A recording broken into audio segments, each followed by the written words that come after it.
सवाल यह नहीं है कि दुनिया तुम्हें क्या बनाती है, सवाल यह है कि तुम दुनिया को क्या बनाते हो।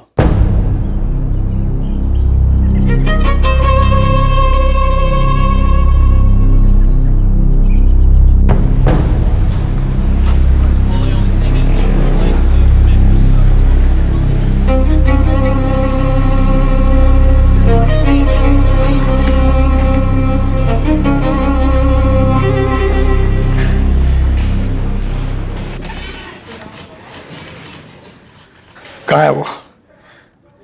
मुझे देखना है उसे। योगेश, रहने दो, हम अपना काम कर रहे हैं। मुझे एक बार मिलना है उन लोगों से, प्लीज एक बार मुझे मिलने दो। देखो योगेश, वो दोनों इस वक्त कानून की हिरासत में है। अब कानून अपने हिसाब से निपटेगा उनसे। एक बार मुझे उनसे निपटना है। प्लीज सर, मुझे एक चांस दो, मुझे उनसे पूछताछ करनी है। वो दोनों सिर्फ मौर है, असली मुजरिम कोई और है सर।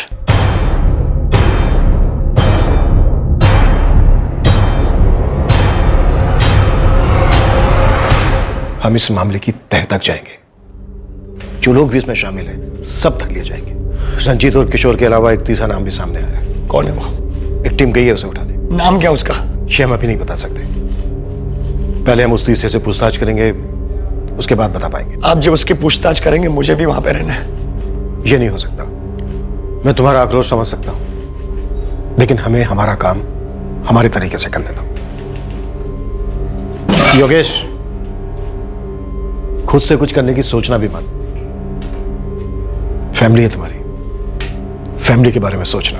इस वक्त उन्हें तुम्हारी सबसे ज्यादा जरूरत है।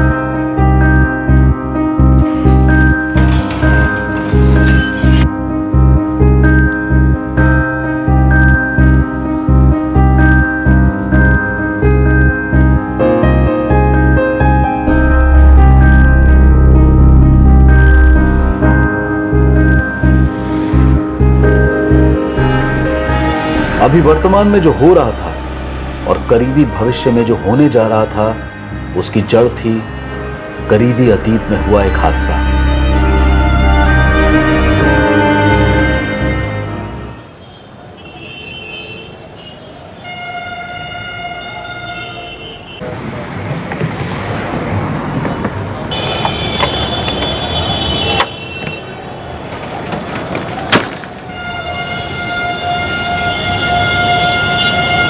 मंदिर पे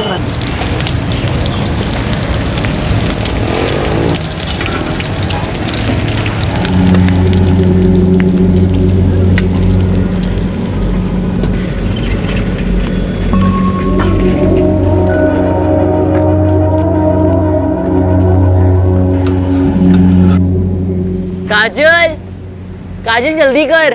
हाँ आई भैया।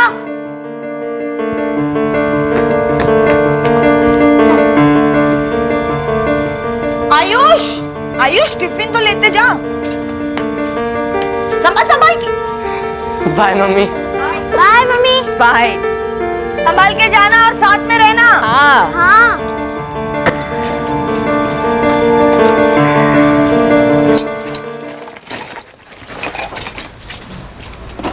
चलो डागर जी, निकलता हूँ।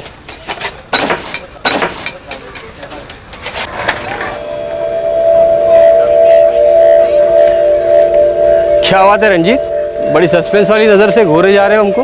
एक काम है, करेगा? साथ में करना है, अच्छे पैसे मिलेंगे। मैं ठहरा प्लम्बर और तू ठहरा भजिया तलने वाला। इसमें तो मुझे कोई पैसे नजर नहीं आ रहे। तू कौन से काम की बात कर रहा है? है एक काम, कीमत अच्छी है लेकिन थोड़ा टेंशन वाला है। बोल, होएगा तेरे से? तू काम तो बोल। और है कौन जो हमें इतनी कीमत देगा? कितने पैसे मिले थे? सब दोनों को लाख लाख मिलने वाला था। 10-10 हजार एडवांस भी दिया था और 90-90 हजार जो बाकी था वो बाद में मिलना था। किसके बाद में? काम के बाद में साहब।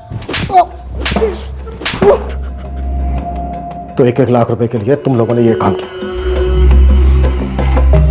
460। अरे मंजिल जी, पैसे तो लेके जाइए। ये दवाई है कैसे लेनी है? मतलब चाचा, खाना खाया आपने? हाँ खा लिया। ठीक है, तो ये इसमें से एक गोली अभी खाइए आप, ठीक है? ये लीजिए पानी, और ये जो 2 गोली है सुबह, दोपहर और रात को खाना खाने के बाद लगातार 4 दिन तक लेनी है। बेटा ये वो पैसे जो अगले हफ्ते दूं तो। अरे चाचा पैसे कहाँ भागे जाएंगे। हाँ आप तबीयत का ख्याल रखिए। योगेश भैया मेरी दवाइयाँ आ गई। सब आ गई है, मैंने अलग से निकाल के रखी है। अब जरा बता भी दीजिए कब कब कौन सी लेनी है। देखिए ये जो 2 गोली है सुबह नाश्ते के बाद 3 दिन तक लगातार लेनी है। बोलिए सुनील जी, लाइए। 1 सेकेंड सुनील जी। हेलो, हाँ बोलो पार्वती। आयुष अभी तक घर नहीं पहुंचा है कोचिंग क्लासेस से। अरे आता होगा, बस छूट गई होगी। पर अंधेरा हो गया। अंधेरा होने से पहले हमेशा आ जाता है, दूसरी बस पकड़ के आ जाता। उसका मोबाइल भी बंद आ रहा है। अरे तो गेम खेलकर मोबाइल की बैटरी खत्म कर दी होगी ना। तुम फिक्र मत करो, मैं देखता हूँ। अच्छा। The number you have called is currently switched off. चाचा 2 मिनट ना।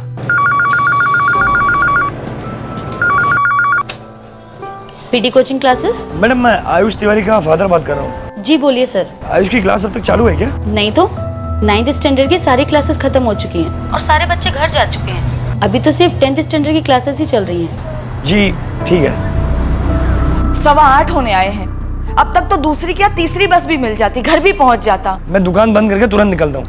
हाँ रास्ते में कहीं ना कहीं मिल जाएगा।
ये देखिए योगेश जी, 3:35 पे एंट्री पंच हुई आयुष की। और फिर ये देखिए 6:05 पर एग्जिट पंच हुई।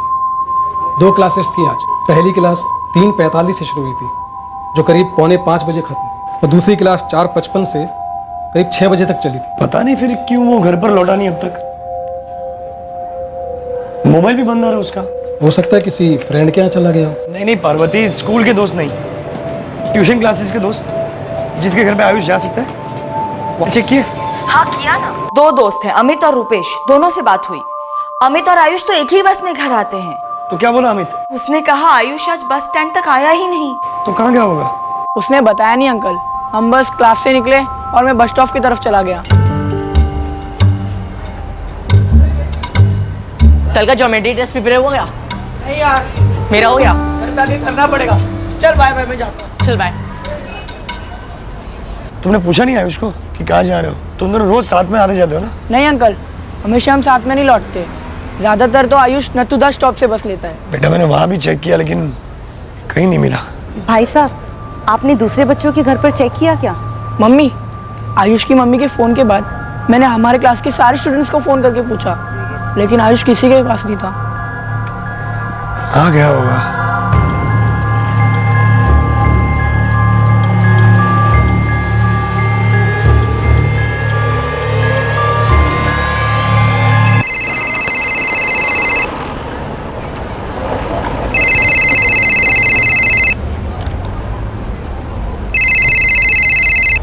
आयुष कहाँ हो बेटा तुम?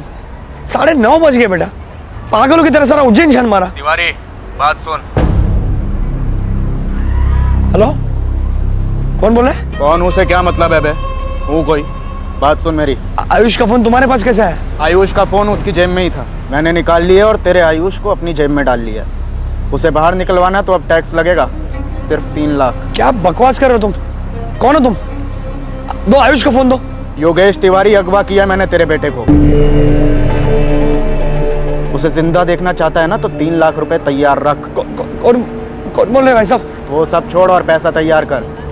वैसे ताकत है तेरे में, इतनी अच्छी खासी मेडिकल की दुकान है। 3 लाख तो तेरे लिए हाथ की मैल है। पैसा दे दे, आयुष तेरे को वापस मिल जाएगा। फिर फोन करूंगा। Hello hello hello.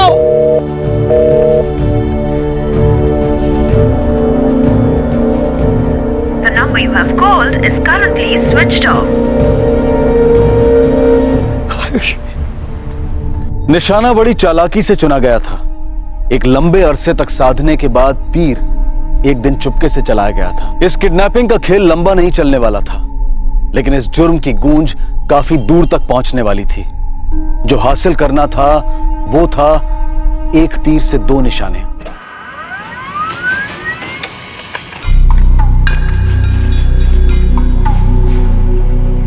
सर, जब फिरौती का कॉल आया तब आयुष के सेलफोन की लोकेशन नालखेड़ा थी। नालखेड़ा?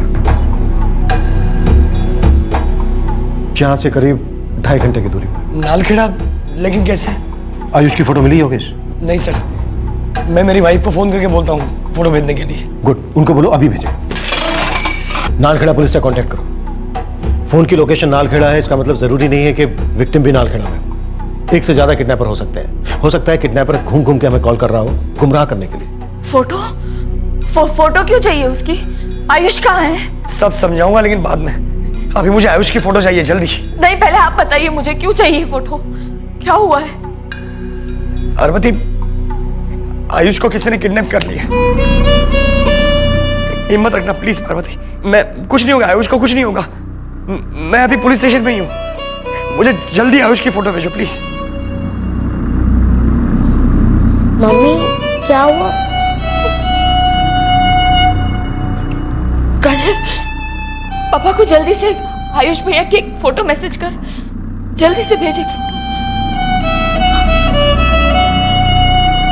आयुष को अगर कोचिंग क्लास के बाहर से उठाया जाता तो उसने शोर जरूर मचाया, लेकिन उसने शोर नहीं मचाया। जी मतलब किडनैपर कोई जान पहचान वाला हो सकता है जिसके कहने पर आयुष बड़ी आसानी से उसके साथ चला गया हो। तुम्हें किसी पर शक है योगेश? नहीं सर, शक तो किसी पर नहीं है सर, लेकिन ये कैसे हो सकता है सर? रोज ट्यूशन क्लासेस के बाद म्युनिसिपल बस लेकर आयुष घर आता है अपने आप से।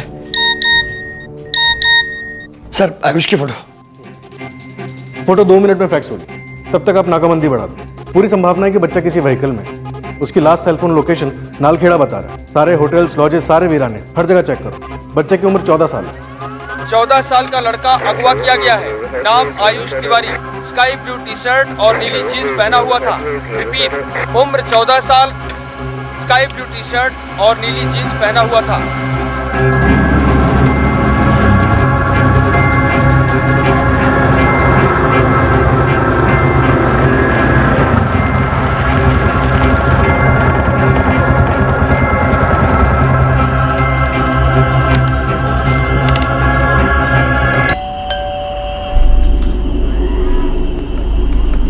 बेटा, हम पुलिस से हैं। मैंने मिसेस तिवारी का फोन मेरे फोन के साथ पैच कर दिया है। सारे कॉल सेंट्रल लाइन से रूट कर दो और कॉल लोकेशंस की लॉग भी चाहिए मुझे। ओके। कौन उठा ले गया मेरे बच्चे को? किसने किया है ये सब? पार्वती जी, फिलहाल हमें बस इतना पता है कि आपका बेटा अगवा हुआ है और फिरौती की मांग हुई है। हमें ये नहीं मालूम कि वो लोग कौन हैं, लेकिन इतना मालूम है कि आपके बेटे को आपके पास लौटाएंगे। कब? जल्दी। वो लोग कभी भी आपके फोन पे कॉल कर सकते हैं, क्योंकि आयुष के साथ साथ आयुष का मोबाइल फोन भी है उनके पास। सर, योगेश जी का फोन सर्वेलेंस पे डाल दिया गया है। नालखेड़ा नाकाबंदी बढ़ा दी गई है, पर अभी तक कुछ हाथ नहीं लगा। मैं तो सोच भी नहीं सकता सर, कोई मेरे साथ ऐसा क्यों करेगा? तुम्हारा किसी के साथ कोई झगड़ा? नहीं सर, पूरा चैतन्य नगर मुझे जानता है। मैं सबको दवाइयाँ भेजता हूँ। थोड़ा दिमाग पर और जोर डाल। तुम्हारी शॉप अच्छी चल रही है जिसकी वजह से फिरौती मांगी गई, पर किडनैपिंग की क्या कोई और वजह हो सकती है? मतलब किसी एम्प्लॉय के साथ कोई झगड़ा? नहीं सर, छोटी सी दुकान है मेरी, मैं अकेले ही धंधा संभालता हूँ, कोई हेल्पर भी नहीं मेरे पास। जैसा कि किडनैपर ने बोला वो फिरौती के लिए तुम्हारा फोन करेगा। हमने तुम्हारे फोन के साथ साथ तुम्हारी वाइफ का फोन भी सर्विलेंस पर डाल दिया है। हमारे 2 आदमी तुम्हारे घर के बाहर पहरा दे रहे हैं इस वक्त। तुम्हारे बेटे आयुष की फोटो और डिटेल्स पूरे जिले में सर्कुलेट हो रही है। तो अब इंसान, जब तक कि कोई खबर नहीं आ जाती या किडनैपर का कॉल नहीं आ जाता। देखो योगेश, 11 बज गए हैं। मुझे लगता है इस वक्त तुम्हें घर जानी चाहिए। आपको पता है मेरा बेटा अगवा हुआ है सर। जानता हूं योगेश, लेकिन हम कोई कसर नहीं छोड़ेंगे आपके बेटे को सही सलामत वापस लाने।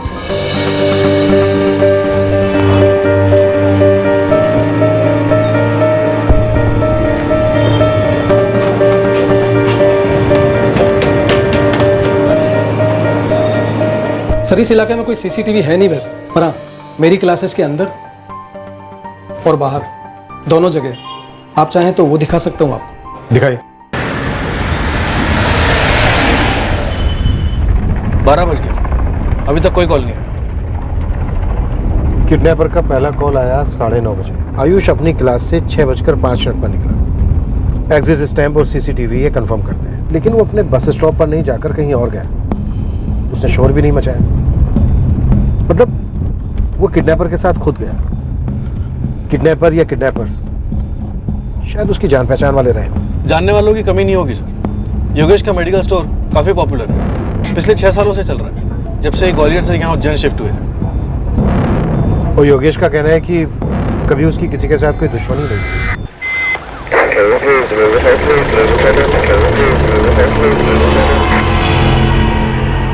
सर, शहर से बाहर जाने वाले हर रास्ते पर नाकाबंदी की है। हमारी पेट्रोल टीम भी गश्त पे है और उन सभी के पास आयुष की तस्वीर और डिटेल्स भी मौजूद है। प्रेशर बनाए रखो जगह। एक से ज्यादा किडनैपर्स हो सकते हैं। हो सकता है नालखेड़ा से रैंसम कॉल हमें गुमराह करने के लिए कह रहे हैं। बच्चा शायद अभी भी उज्जैन में ही है। मैडम, मैं कल सुबह तक 3 लाख रुपए कैश अरेंज कर सकता हूँ।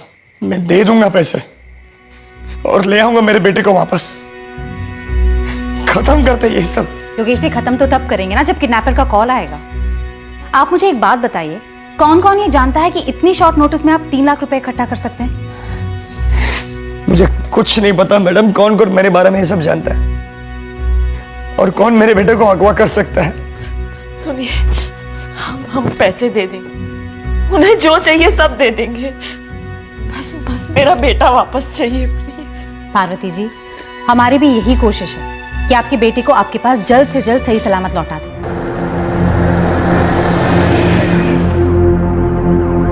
सर, अभी तक कॉल नहीं आया। 6:05 पर आयुष और अमित अपनी क्लास से निकलते हैं और उसके बाद लड़का गायब। पीडी कोचिंग क्लासेस के एरिया में उस वक्त काफी ट्रैफिक होता है, भीड़ भाड़ होती है। इतनी भीड़ में आयुष को किडनैप करना नामुमकिन लगता है। आयुष जरूर किसी जान पहचान वाले के साथ गया होगा। 14 साल के लड़के ने भरोसा किया उस पर। उसी के फोन से रैंसम का कॉल किया गया सर। ये कॉल मुझे परेशान कर रहा है राकेश। क्या ये कॉल वाकई में जेन्युइन कॉल था फिरौती के लिए, या फिर कोई गेम है? और अभी तक कोई दूसरा कॉल भी नहीं आया। एग्जैक्टली। आखिर ये किडनैपर चाहता क्या है?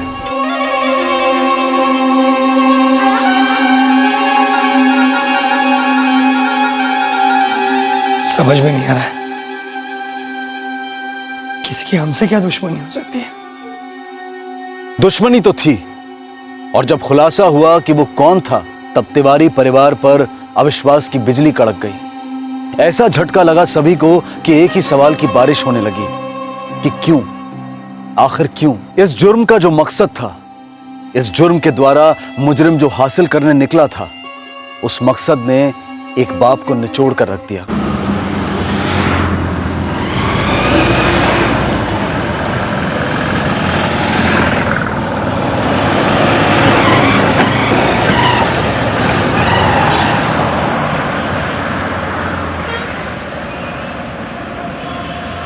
योगेश, योगेश, घर पर सब इंतजार कर रहे हैं तेरा यार। ये काम सिर्फ रंजीत और किशोर का नहीं हो सकता। उनकी मुझसे क्या दुश्मनी हो सकती है? अरे भाई रंजीत, 3 प्लेट पकौड़े पार्सल देना, आलू और प्याज के मिक्स। जी योगेश जी, बस अभी गरम गरम तल देता हूँ। घर ही भिजवाने हैं? हाँ, बच्चे लोग जिद कर रहे हैं। आप दुकान संभालिए, मैं भिजवा दे रहा हूँ। पता है कितनी बार मैंने रंजीत को मुफ्त में दवाई दी थी, क्योंकि मुझे मालूम था उसकी कमाई बहुत कम है। देखिए यार, पता नहीं इसमें कितना सच है और कितना झूठ। बस सुनने में आया कि पुलिस ने अतुल कुमार को उठवा लिया है। अरे देखिए सर, मुझे फंसाया जा रहा है सर। एक भजिया वाला और प्लम्बर में नाम लेते तो मैं गुनहगार हो गया सर। ये क्या बात हुई सर? आपको जरूर गलतफहमी हुई है सर। सर ये ऐसा नहीं कर सकते सर।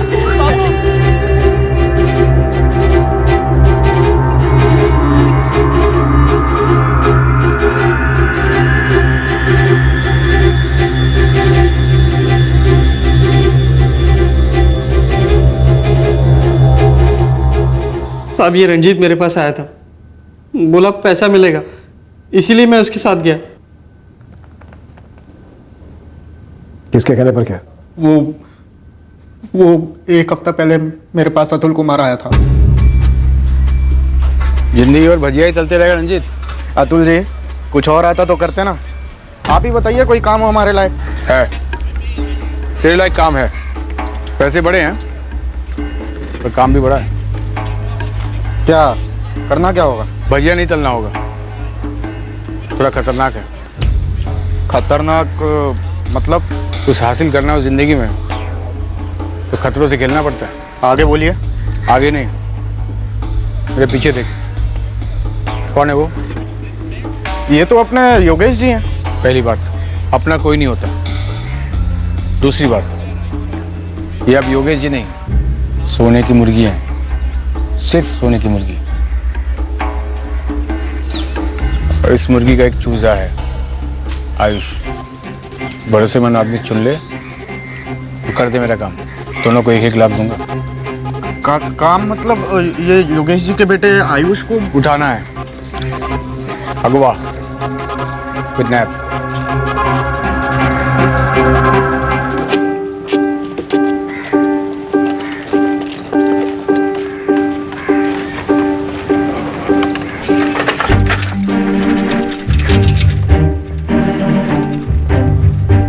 आज पता है बहुत मजा आया।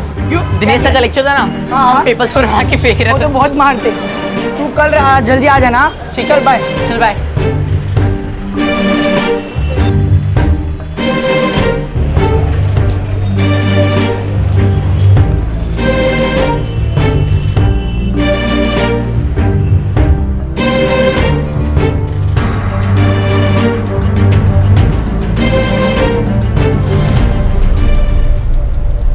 स्कूल के रास्ते तो भूल ही जा, छोटी बहन हमेशा साथ में रहती है।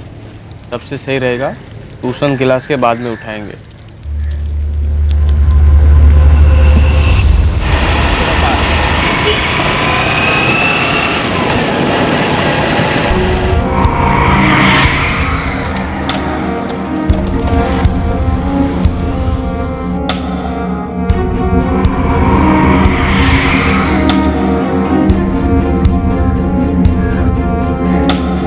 करना पड़ेगा। चल बाय बाय जा। चल बाय।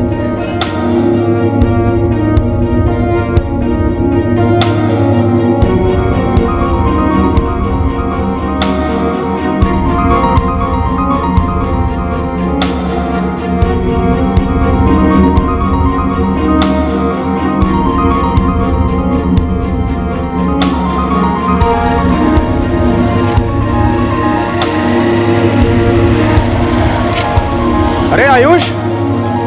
अरे रंजीत भैया आप? हाँ, कहाँ? घर की तरफ जा रहा है क्या?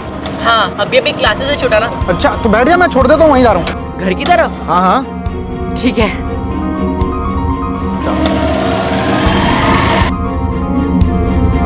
अरे किशोर, यहाँ क्या कर रहा तू? और साइकिल की तरह तेरी पंचर हो गई है। तो तेरी अच्छा वहाँ मिल गया, आजा बैठ जा। हाँ। ये पसंदी ट्रिपल उठा लेती है। आयुष आगे हो जाए, मेरा दोस्त।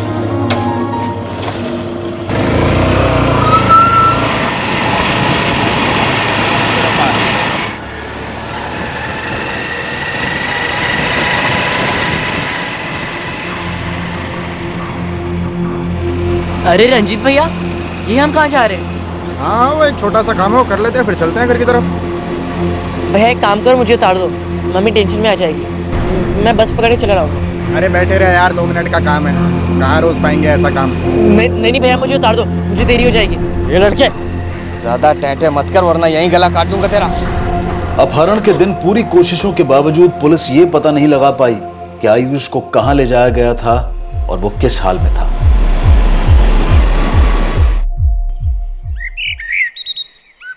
अपहरण के अगले दिन पुलिस पर जबरदस्त दबाव बढ़ने लगा और तिवारी परिवार पर खौफ के घने बादल छाने लगे।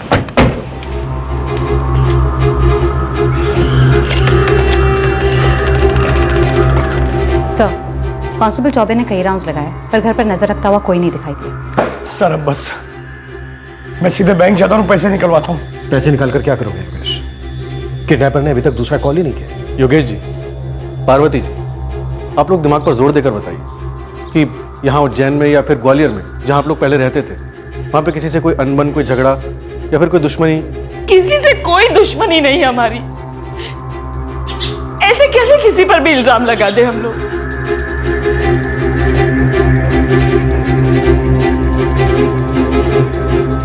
बेटा, आप और आयुष एक ही स्कूल में पढ़ते हो ना? आपके आयुष भैया का स्कूल में किसी के साथ कोई झगड़ा हुआ, कोई अनबन, कोई तू में? सर स्कूल में किसी बच्चे का झगड़ा नहीं होता, और किसी का झगड़ा होगा तो कोई किसी को अगवा कर लेगा।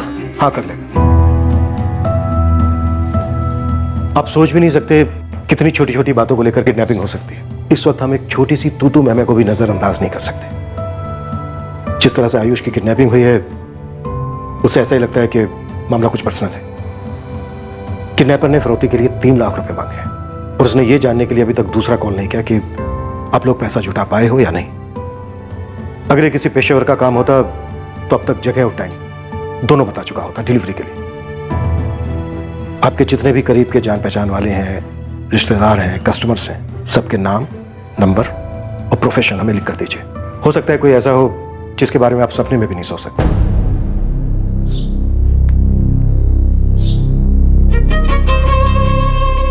नशक अभी होने वाला था अपने स्टोर के सामने बंद भजिए के स्टॉल पर।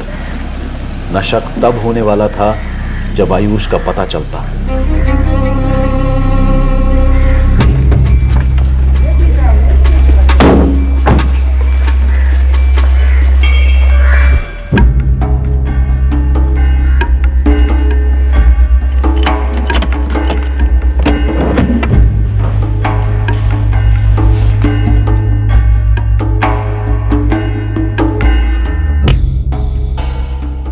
अतुल इसके पीछे, मतलब अतुल के पीछे डॉक्टर गोविंद त्रिवेदी। चल घर चलते हैं यार, वो काजल और भाभी की हालत खराब है। ये बात मेरी समझ में पहले क्यों नहीं आई? ये था बैर, ये थे दुश्मनी की वजह। किडनैपर का कॉल आया? नहीं सर, अभी तक तो नहीं। योगेश के सारे कॉल रिकॉर्ड्स मैंने चेक किए, लेकिन कुछ बन नहीं रहा सर। आयुष के फोन रिकॉर्ड्स? सर आयुष के सारे कॉल्स उसके दोस्तों या फिर उसके माँ बाप को किए गए। राकेश, कुछ सीरियस गड़बड़ है। सर मैंने खबरियों को काम पे लगा दिया। योगेश का कोई ऐसा एंगल जो हमसे छुपा रह गया हो, और हिस्ट्री शीटर्स को भी काम पे लगा दिया। कहीं कोई ऐसा किडनैपिंग गैंग जिससे सुपारी मिली हो। सर पूजा इस योगेश तिवारी के मोहल्ले और उसकी दुकान के आसपास के सभी लोगों से पूछताछ कर रही है, ये देखने के लिए शायद कहीं कुछ छुपा रह गया हो या फिर हमें पता ना चला। या फिर छुपा रहे हो।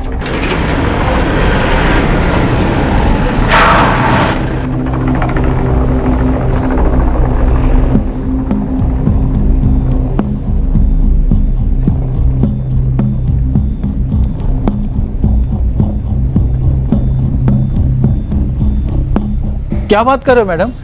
कब हुआ ये? पहले आप बताइए, योगेश तिवारी का किसी के साथ झगड़ा हुआ है?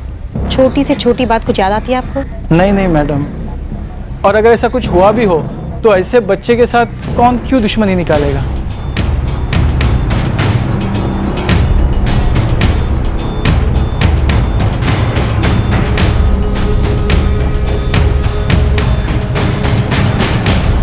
मैडम, बोलने में किसी को योगेश के किसी भी लड़ाई झगड़े की कोई खबर नहीं। और पार्वती तिवारी, उसका कोई मसला या अफेयर या कुछ? नहीं मैडम, ऐसा किसी ने कुछ नहीं कहा।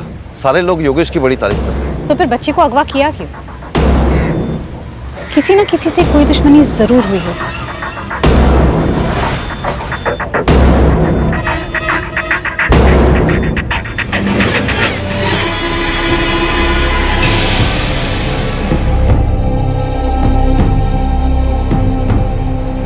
उस समय जब पुलिस इस अपहरण के पीछे कोई मोटिव, कोई मकसद ढूंढ रही थी, तब मकसद ठीक तिवारी परिवार की नाक के नीचे था। गुड मॉर्निंग डॉक्टर साहब। Good morning. पर वो उसके इरादे को सूंघ ही नहीं पा रहे थे। साहब, उनके पास क्या सबूत है साहब? मैंने उनको ये सब काम करने के लिए कहा साहब।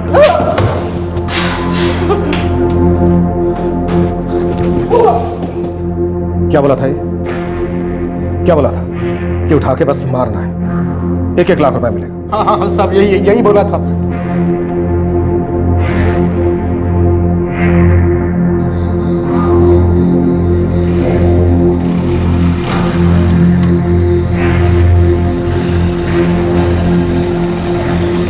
फैसला हो गया कि आयुष को कहाँ से उठाना है। कहाँ से उठाओगे? ट्यूशन क्लास के बाहर से, वही सबसे सही जगह है। कब उठाओगे? कल काम हो जाएगा। ये एडवांस है, काम होने के बाद बाकी पैसे मिल जाएंगे। उठा के फिरौती मांगे ना। फिरौती से मुझे कोई मतलब नहीं है। आयुष को उठाओ, तुरंत मार दो। फिरौती मांगना है मांगो, मुझे कोई फर्क नहीं पड़ता है। और अगर फिरौती मिली तो तुम दोनों का बोनस होगा।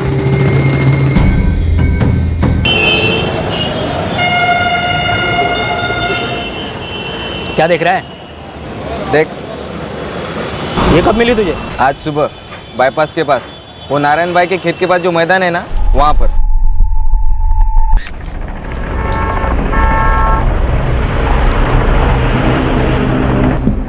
कौन है ये लड़का? उज्जैन का लड़का है। कल रात को चैतन्य नगर थाने से फोटो मिला मेरे को। सर, एक बुरी खबर है। लाश मिली? कुछ बोल क्यों नहीं रहे आप? प्लीज बताइए ना, हॉस्पिटल क्यों आए हैं? आयुष ठीक है ना? ये कुछ नहीं बोल रही है, प्लीज कुछ बोलो ना। किधर ठीक नहीं है, मैं झूठ नहीं बोलूंगी। क्या हुआ है? क्या हुआ है? आज सुबह तनोड़िया में आयुष की लाश मिली है।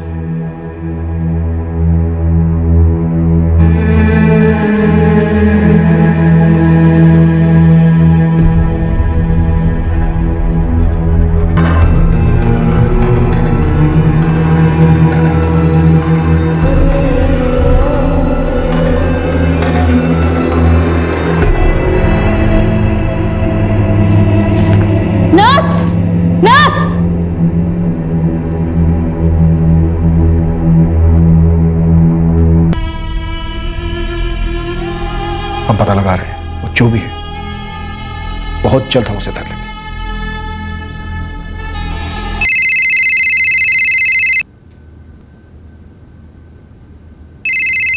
फोन उठाओ योगेश, उसी का होगा। सर, नंबर मिल गया।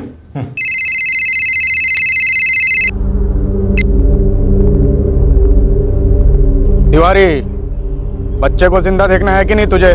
कौन बोल रहे हो तुम? मैं जो भी बोल रहा हूँ, तूने 3 लाख तैयार किए कि नहीं? हेलो। थोड़ी देर और बात करनी चाहिए थी योगेश।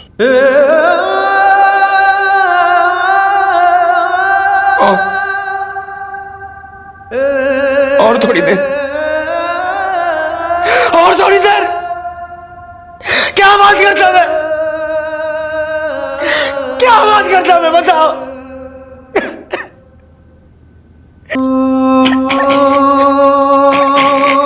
चैतन्य नगर से ही कॉल था, 44467898। सिम कार्ड किसी रंजीत चौहान के नाम का है। फ्रेंड्स, रिलेटिव, कस्टमर्स की जो लिस्ट दी थी योगेश ने, उसमें रंजीत चौहान का नाम है? No sir. रंजीत चौहान को जानते हो? रंजीत चौहान?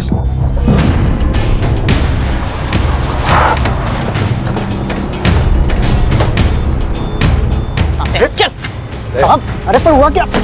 अरे कुछ तो बताइए साहब। लेकिन मैंने किया क्या? ये तो बताइए। आप ऐसे उठा के लेके जा रहे हैं साहब।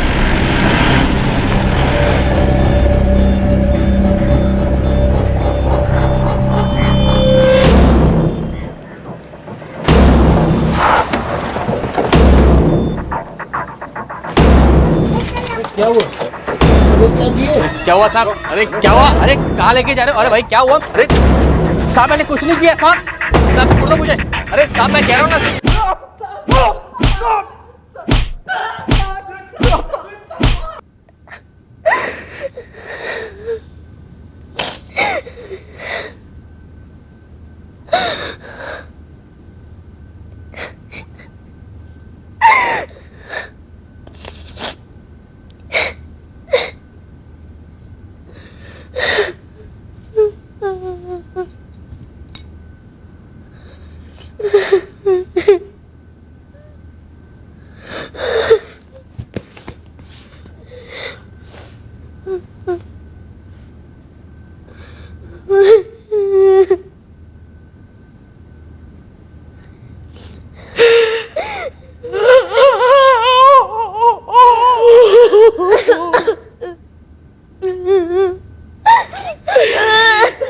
मार डाला।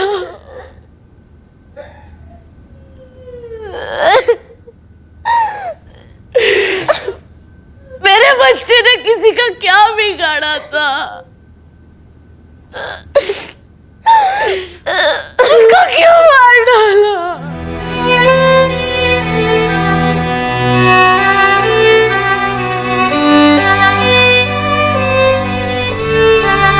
देख योगेश, अतुल ने ये क्यों किया, अतुल के पीछे कौन है, ये सब पता करने में थोड़ा वक्त लगेगा। चल यार घर चलते हैं यार, आयुष का क्रियाक्रम भी करना है ना यार।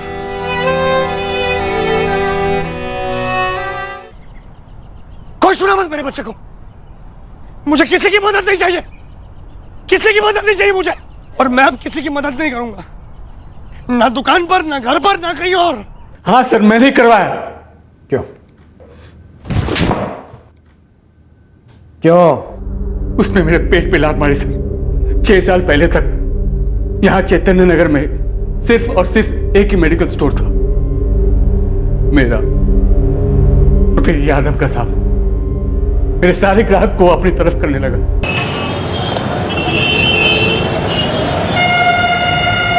अम्मा जी, ये रही आपकी दवाई, जल्दी से अच्छे हो जाइए, ठीक है?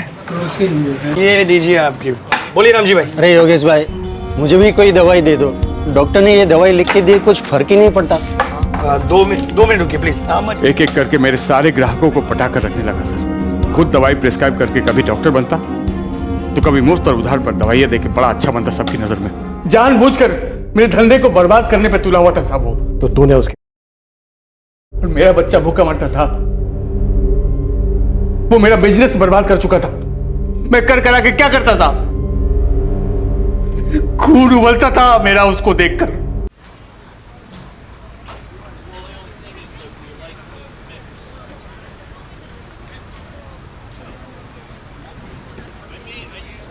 ओ अश्विन भैया,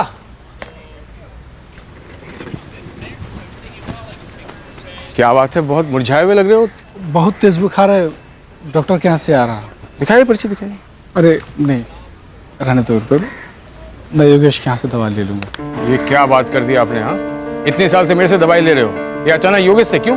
हाँ, अरे दवाई भी वही है, दाम भी वही है। आइए चलिए। बात यह है कि मैं योगेश की दुकान से उधार लेता हूँ, और वो भी दवा लेने के बाद में छोटी छोटी किश्तों में चुका देता हूँ। इसमें कौन सी बड़ी बात है? अरे हमसे उधार ले लो, हम भी उधार दे देंगे। हाँ, अतुल ने इस मोहल्ले में किसी को उधार नहीं दिया है, और आपको देगा। चलिए आइए आइए आइए आइए, जिद कर रहे हैं। आइए आइए, इसमें कौन सी बड़ी बात है, दवाई हम देते हैं आपको। सुनिए सुनिए ना, वो अतुल भाई साहब देखिए हमारे ग्राहक को अपनी तरफ खींच के लेके जाने की कोशिश कर रहे हैं।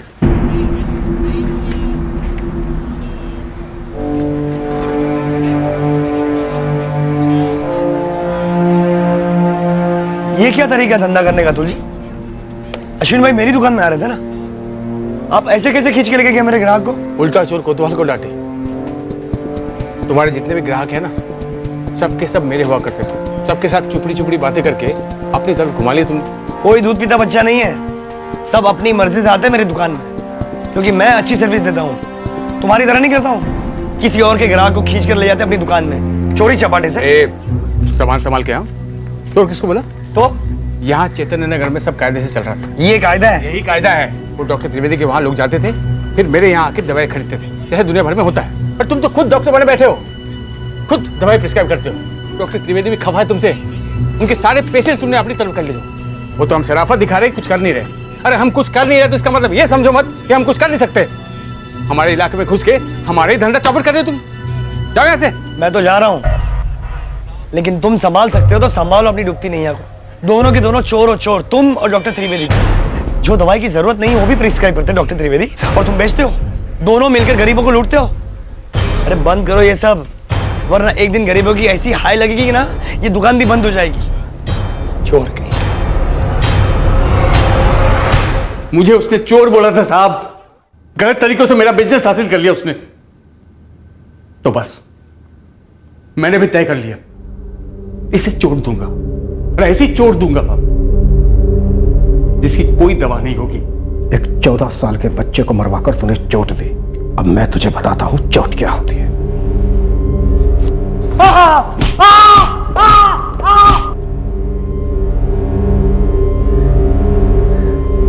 इतनी नफरत?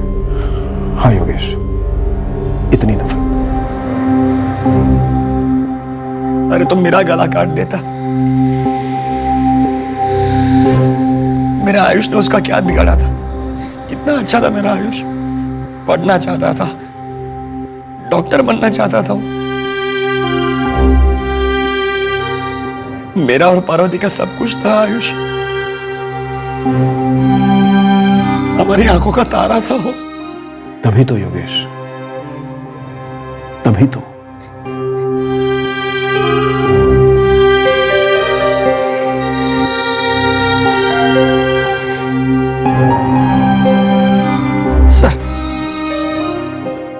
सर ये सिर्फ अतुल का किया कराया नहीं हो सकता, इसके पीछे डॉक्टर त्रिवेदी है।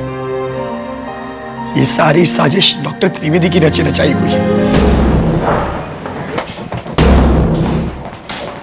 कमाल कर रही हैं आप। दो केमिस्ट की लड़ाई में आप मुझे क्यों घसीट रही हैं, वो भी मर्डर के केस में? मेरे सीनियर आपसे कुछ सवाल करना चाहते हैं, प्लीज चलिए हमारे साथ। देखिए मैम, आप समझ नहीं रही हैं। अतुल ने जो कुछ भी किया उसकी खबर मुझे या मेरे पिताजी को नहीं थी। और तो और हमें तो ये भी नहीं पता कि योगेश के बेटे का मर्डर हो गया। वो तो खबर आई न्यूज में, तब जाके पता चला। I know it was really very shocking. Doctor साहब, आपका नाम आया है, पूछताछ तो बनती है। मैं मानता हूं रूल के हिसाब से ये ठीक नहीं है, पर ये कोई नई बात नहीं है डॉक्टर त्रिवेदी। बहुत से मेडिकल स्टोर वाले अपने कस्टमर्स को खुद दवाई बता देते हैं। पॉइंट क्या आपका? तो पॉइंट ये है डॉक्टर साहब, योगेश भी अपने कस्टमर्स को खुद दवाई बता देता था, तो जाहिर सी बात है आपके पेशेंट कम हो रहे होंगे, और पेशेंट कम होने का मतलब है इनकम कम होना। So what? एक अजीब वाहियात एंगल पेश कर रहे हैं आप कि कोई केमिस्ट 4 पेशेंट्स को गैर कानूनी तरीके से सर्दी जुकाम पेट दर्द की दवाइयां खुद प्रेस्क्राइब करता था, इसलिए मैंने एक क्वालिफाइड एस्टेब्लिश्ड डॉक्टर ने उसके बेटे का, उसके 14 साल के बेटे का मर्डर करवाया। नॉनसेंस। ये अनुमान भी कैसे लगाया आपने? डॉक्टर त्रिवेदी, विक्टिम के फादर ने डायरेक्टली आपका नाम लिया है, और उसका कहना यह है कि अतुल के पीछे आप हैं। नहीं, मैं किसी के पीछे नहीं हूं, सबसे आगे हूं मैं। आप बुलाइए अतुल को, पूछिए मेरे सामने क्या मैंने करवाया ये सब। बुलाइए उसे, पूछिए। झूठ बोलता हूं डॉक्टर, उन दोनों की सांठगांठ थी सब में सर, धंधे में भी और मेरे बेटे की हत्या करने में भी। मेरी वजह से उन दोनों का धंधा कम हो गया था। कोई सामने से नहीं बोलेगा, मैं बोलता हूं। डॉक्टर दवाइयां प्रिस्क्राइब करता था और अतुल उसे बेचता था, और जरूर उस दवाई की बिक्री में डॉक्टर का कमीशन रहा होगा। मेरी वजह से उन दोनों की मिलीभगत चल नहीं पाई। तुम इस वक्त बहुत दुखी हो, गुस्से में हो, ये मैं अच्छी तरह से समझ सकता हूं, लेकिन ऐसे जोश में आकर हम किसी पर झूठा इल्जाम नहीं लगा सकते। मैं आपको बोलता हूं सर, मुझे पक्का यकीन है ये सब डॉक्टर त्रिवेदी का किया कराया है सर। मेरे बेटे का कातिल जितना अतुल है, उससे कई ज्यादा डॉक्टर त्रिवेदी है, खूनी है वो।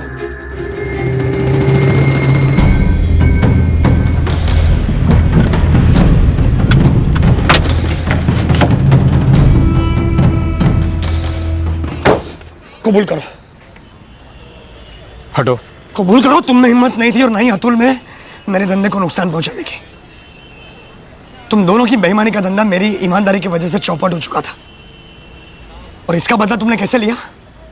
मेरे मासूम बेटे का गला काटकर। नॉनसेंस बातें मत करो योगेश, मैं पुलिस में पहले बता चुका हूं, अतुल से मेरा कोई वास्ता नहीं है, समझे? हटो। देखिए योगेश जी, आप अपनी हद पार कर रहे हैं, मेरे पिताजी की इज्जत खराब करके। तुम चाहते हो ना मैं मेरी हद में रहूं, तो बोलो अपने बाप को अपना गुनाह कबूल करे, सबके सामने कबूल करे कि इन्होंने ही मेरे बेटे की हत्या करवाई है। एक भजिया तलने वाले प्लम्बर को चंद पैसे क्या दे दिए? तुम्हें क्या लगा तुम्हारा पाप छुप गया? किसी को पता नहीं चलेगा? मैं सारी दुनिया के सामने तुम्हारी पोल खोलूंगा, नंगा करूंगा मैं तुम्हें। बस, अब एक लफ्ज और नहीं। हटो सामने से, हटो।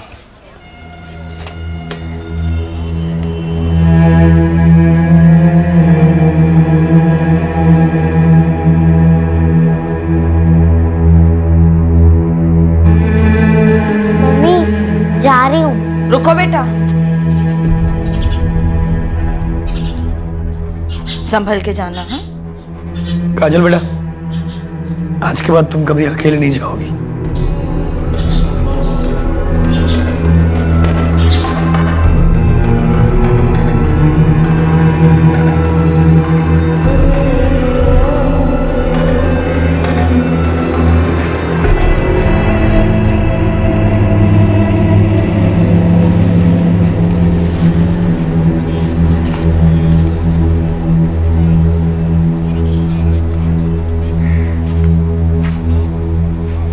बेटा बस करो, कितनी सजा दोगे खुद को? सजा तो उन्होंने मेरे मासूम बच्चे को दी, ताकि मुझे ऐसा घाव लगे जो कभी भरे नहीं। अतुल की दुकान बंद है, तुम दुकान खोल नहीं रहे हो। इलाके के सभी मरीज परेशान हैं, सजा उन सबको मिल रही है ना। कोई जिए या मरे मुझे रत्ती भर फर्क नहीं पड़ता चाचा। मुझे मेरे बेटे के कातिलों को सजा दिलवानी। अब मेरी जिंदगी का सिर्फ एक ही मकसद है, और ये मकसद तब तक पूरा नहीं होगा जब तक मेरे बेटे के कातिल खुलेआम घूम रहे हैं।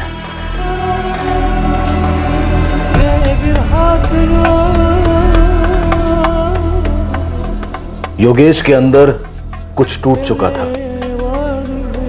वो अपना काम तो किए जा रहा था, पर मानो वो कोई बेजान सी कठपुतली था जिसकी टोर किसी भयंकर अंधेरे में अटकी हुई थी। यह अंधेरा सिर्फ तब दूर हो सकता था जब उसे अपने बेटे के लिए इंसाफ मिलता, जो इस वक्त उसे अधूरा लग रहा था। सारे आरोपी जुडिशियल कस्टडी में हैं। बहुत जल्द हम चार्जशीट फाइल करने वाले हैं। लेकिन मुख्य आरोपी डॉक्टर त्रिवेदी है, जो अभी भी बाहर है।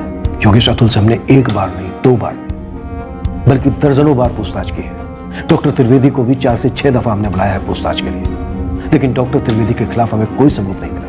मुझे खुद अतुल से पूछताछ करनी है। कानून तुम्हें इस बात की इजाजत नहीं दे सकता। कानून को अपना काम करने दो, भरोसा रखो उन पर। योगेश भरोसा नहीं कर पाया, उसका घाव नहीं भर पाया।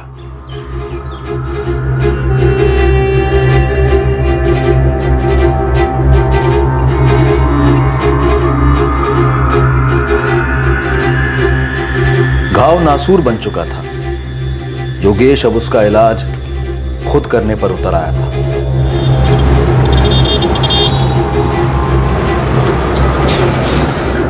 उसके इस नासूर के ज्वालामुखी में उबलते लावा को कोई नहीं देख पाया था, जो फटने की कगार पर था।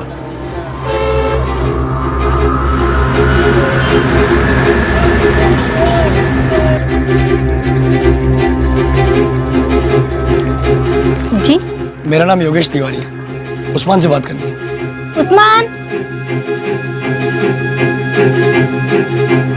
हाँ जी कहिए।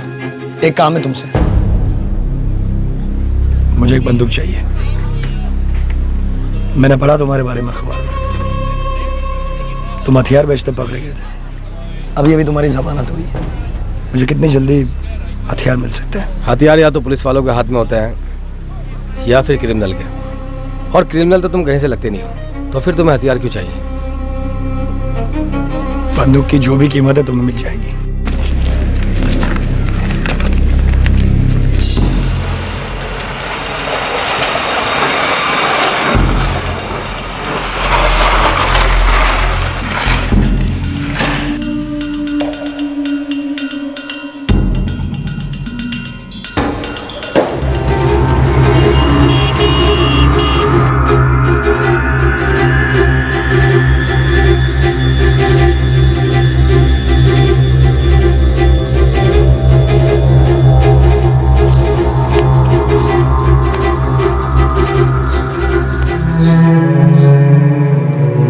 पापा, अब स्कूल जाने का बिल्कुल भी मन नहीं करता।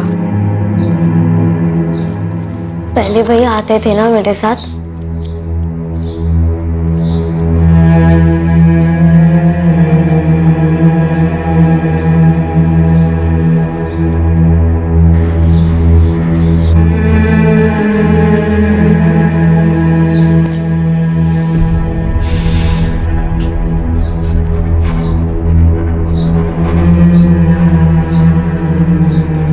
क्या हुआ?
डॉक्टर गोविंद त्रिवेदी का लड़का मनोज डेड ऑन अराइवल, 4 गोलियां दागी गई थी।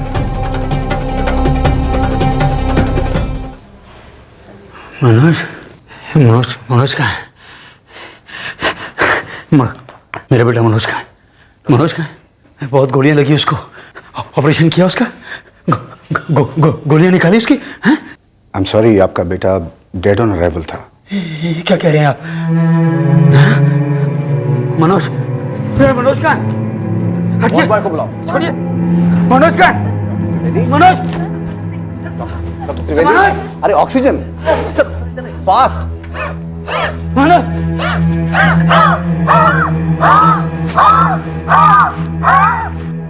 मेरा निशाना सिर्फ मनोज था। तुमने डॉक्टर त्रिवेदी के सर पर भी मारा, गन से मारा। मैंने सिर्फ सर पे मारा क्योंकि मैं चाहता था कि डॉक्टर त्रिवेदी जिंदा रहे और तड़पे मेरी तरह। बेटा खोने का दर्द क्या है आप वो समझेगा।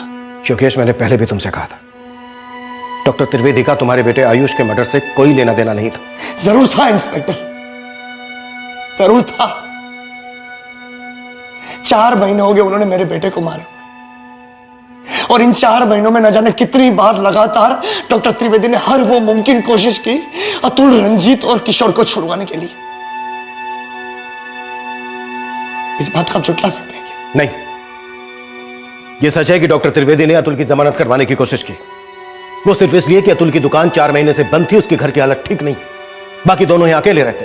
डॉक्टर त्रिवेदी सिर्फ उनकी मदद कर रहे थे। डॉक्टर त्रिवेदी का तुम्हारे बेटे आयुष के मर्डर से कोई लेना देना नहीं था। डॉक्टर त्रिवेदी ने मेरे मासूम बच्चे का कत्ल करवा दिया, और अब भी आप कहते हैं कि वो बेकसूर है। यस, कानून ने डॉक्टर त्रिवेदी को बेकसूर करार दिया है। कानून ने। मेरे कानून ने नहीं, मेरे कानून ने उसे सजा दे दी।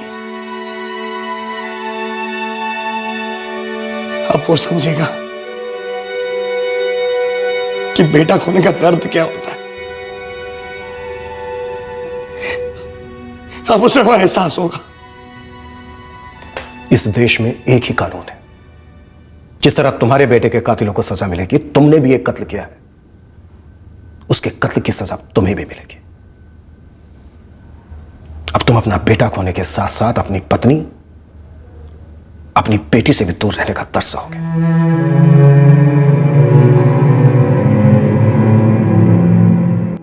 आयुष को खोने का दर्द मैं सहन नहीं कर पाया पार्वती। मैं भी नहीं सह पाई अपने बेटे को खोने का दर्द। काजल भी नहीं सह पाई अपने भाई को खोने का दर्द। अब मैं अपने पति को खोने का दर्द सहूंगी, और काजल अपने पिता को। अब इस दर्द को मिटाने के लिए हम किसका कत्ल करें?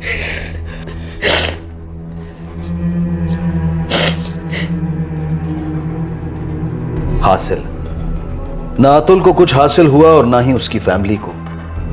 बस दर्द का दायरा बढ़ता गया।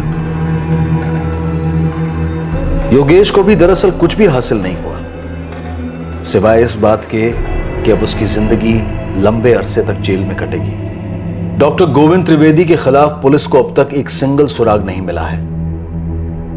अतुल कुमार, रंजीत चौहान, किशोर साहू, इन तीनों के खिलाफ योगेश के बेटे आयुष के अपहरण और उसके कत्ल के लिए चार्जशीट फाइल की गई है। दूसरी ओर योगेश के खिलाफ डॉक्टर त्रिवेदी के बेटे मनोज के कत्ल का केस शुरू होने वाला है। कहते हैं कंपटीशन हेल्दी होना चाहिए, लेकिन यह एक कटु सत्य है कि कंपटीशन हमेशा हेल्दी नहीं रहते। ऊंचाई पर चढ़ते वक्त दूसरों की सीढ़ियां खींचकर अपनी सीढ़ी से जोड़ लेना, यह ना सिर्फ प्रचलित है बल्कि कुछ लोग तो इस विषय में पोस्ट ग्रेजुएशन भी कर डालते हैं। पर एक लकीर होती है कॉमन सेंस और कानून के डर की, जो पार नहीं की जाती, वरना विध्वंस निश्चित होता है। दुनिया किसी के लिए नहीं रुकती, दुनिया ऐसे ही चलती है। अगर मैं ये नहीं करूंगा तो कोई और करेगा, कोई किसी का नहीं होता। ये सब शायद सच है, लेकिन उससे भी बड़ा सच ये है कि ये दुनिया हमसे बनी हुई है।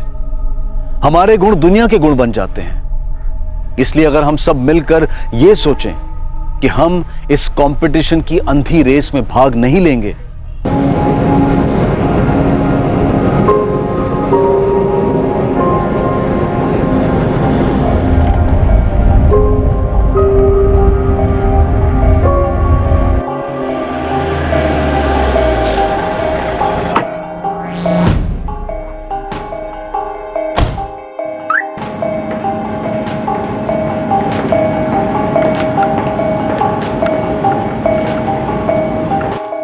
गुल साहब, आप जिन्हें खोज रहे हैं ये वो नहीं है। शनवीर जी, फिर भी एक बार देखना चाहता हूं। आपने कहा लड़की 12 साल की और लड़का 13 साल का है। जी। एक बार देखना चाहता हूं। चिल्ड्रंस होम में इस वक्त।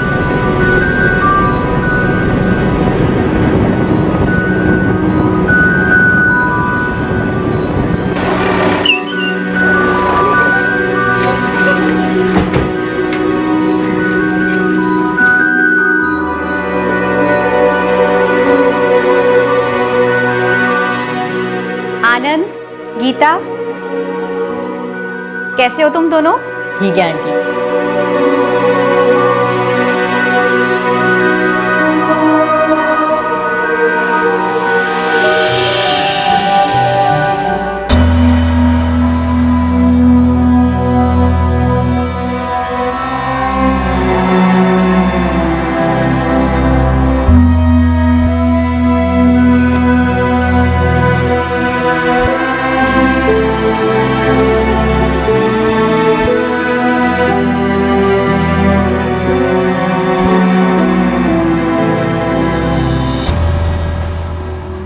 ये 12 और 13 साल के। जी सर, ये वो नहीं हो सकते जिन्हें आप ढूंढ रहे हैं। इनके माँ बाप ट्रेस हो चुके हैं। कहाँ इनके माँ बाप? मध्य प्रदेश। आज शाम तक वो सारे डॉक्यूमेंट्स लेकर यहाँ आ जाएंगे।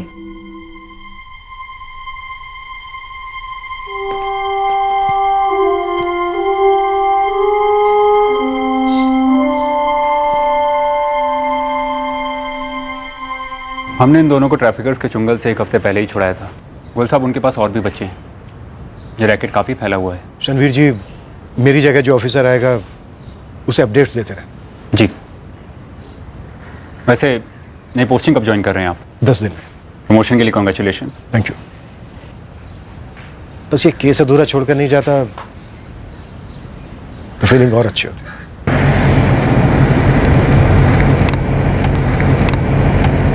इस अधूरे केस को अंजाम देने के लिए अब तक काफी इंतजार करना पड़ा, और कब तक करना पड़ेगा काश ये पता होता मुझे।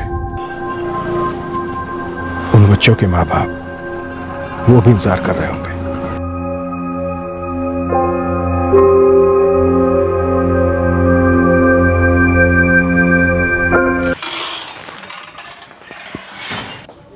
भारद्वाज, सुशीला, इस महीने के आखिर में मैं नई पोस्टिंग ज्वाइन कर रहा हूं। ये 4 बच्चे, करण जायसवाल, मुक्ति जायसवाल, निशा ठाकुर, रानी ठाकुर, इनका मिसिंग केस अभी तक सॉल्व नहीं हुआ है। मेरी जगह inspector Malhotra charge take over कर रहे हैं। उन्हें पूरी अपडेट, पूरा कोऑपरेशन देते रहना। Yes sir. ये बच्चे जहां भी हैं, जिस हाल में भी हैं, मिलने चाहिए, जरूर मिलने चाहिए। लगता है गोयल साहब इस केस को बुला नहीं पा रहे। लेकिन बच्चे तो शायद भूल गए होंगे ना। इतने समय बाद बच्चे मिल भी गए तो क्या उन्हें कुछ याद होगा? पर माँ बाप को तो बच्चे याद ही होंगे, हर पल याद आते होंगे।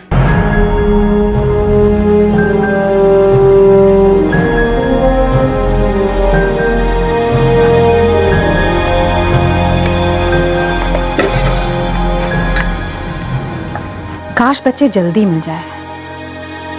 2 साल काफी लंबा अरसा होता है।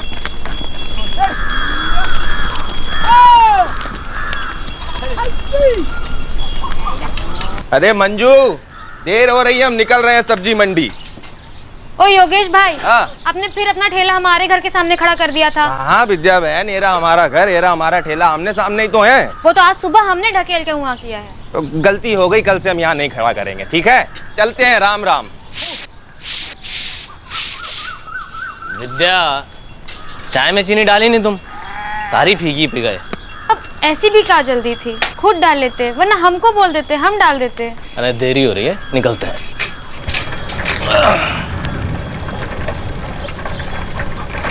अरे कहाँ रह गई बिमला? अरे जल्दी करो, देरी हो रहा है। करण, मुक्ति, उठ जाओ, जाओ, जाओ। अरे उठ जाओ जल्दी से। क्या हुआ भाई? क्यों उठा रही हो? रोज इसलिए उठाती हूँ क्योंकि तुमको रोज स्कूल जाना है। हम बापू के साथ काम पे जा रहे हैं, तुम लोग खुद ही तैयार होके स्कूल चले जाना। बस 1 ही घंटा बचा है। तुम जाओ, हम संभाल लेंगे। और सुनो, नाश्ता और खाना बना के रख दिया है, नाश्ता करके जाना और लौट के खाना खा लेना। नहीं माई, आज हम खाना खा के जाएंगे और लौट कर नाश्ता करेंगे। पगला गई है का? अरे माई पगला तो तू गई है जो हमें रोज रोज बताती रहती है। चलो उठो जल्दी से स्कूल जाना। हाँ हाँ हाँ आई चलती हूँ मैं। जल्दी आओ। काहे इतना वक्त लगाती है विमला? देरी हो गया तो ठेकेदार पैसा काट लेगा ना। ना ना नहीं काटेंगे, चलिए चलिए। चलो। प्रणाम रघु भैया। प्रणाम बिमला दीदी। प्रणाम प्रणाम। चलो भी, अब ब्रश भी हम करवा देगा। जल्दी जल्दी हाथ चलाओ वरना हमरे हाथ चल जाएंगे दो दो।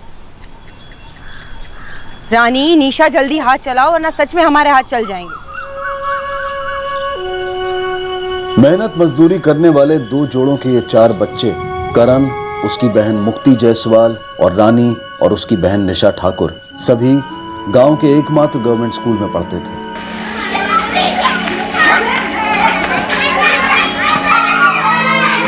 करण 5वीं कक्षा में था, उसकी बहन मुक्ति और रानी 3री कक्षा में थी और रानी की बड़ी बहन निशा 4थी कक्षा में थी। चलो चलो क्लास में चलो।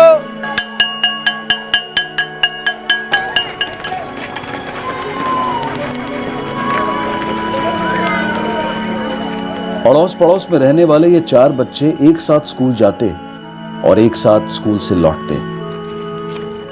उनके स्कूल जाने का एक ही रास्ता था जहां से वो चलकर आते जाते।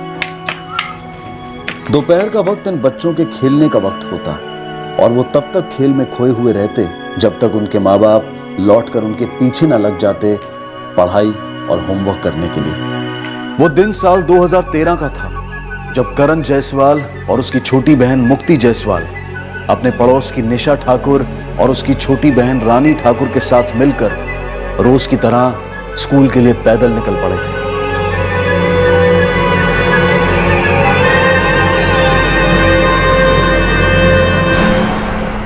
लेकिन 2013 के उस दिन ये चारों बच्चे अपने घर नहीं लौटे।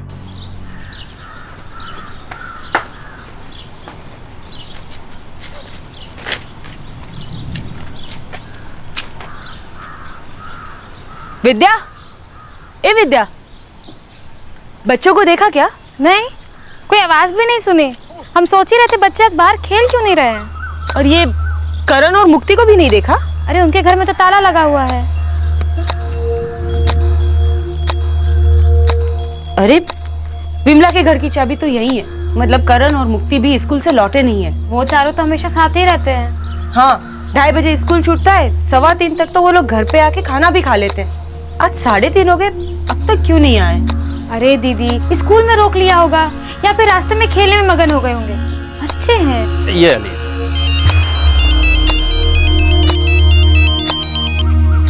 क्या हुआ रे मंजू? 4 बज गए, रानी और निशा अभी तक नहीं आए स्कूल से। और करण मुक्ति लौटा है? वो लोग भी नहीं आए अब तक। तो कहीं खेल वेल रहे होंगे। एक काम करो ना, स्कूल जाके देखो। हाँ, और रास्ते पे नजर रखना। बिमला, हाँ अरे जाके घर देखना क्या हुआ। मतलब क्या हुआ? अरे मंजू बहन का फोन आया था, कह रही बच्चे नहीं लौटे अभी तक, ना उनके ना हमारे। जाके देख जरा। बिमला, हमने देखा, चाबी अभी भी वही है।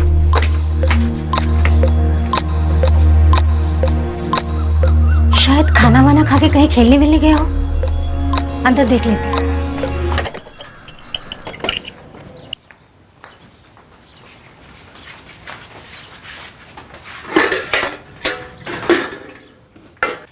नहीं, खाने को तो छुआ भी नहीं।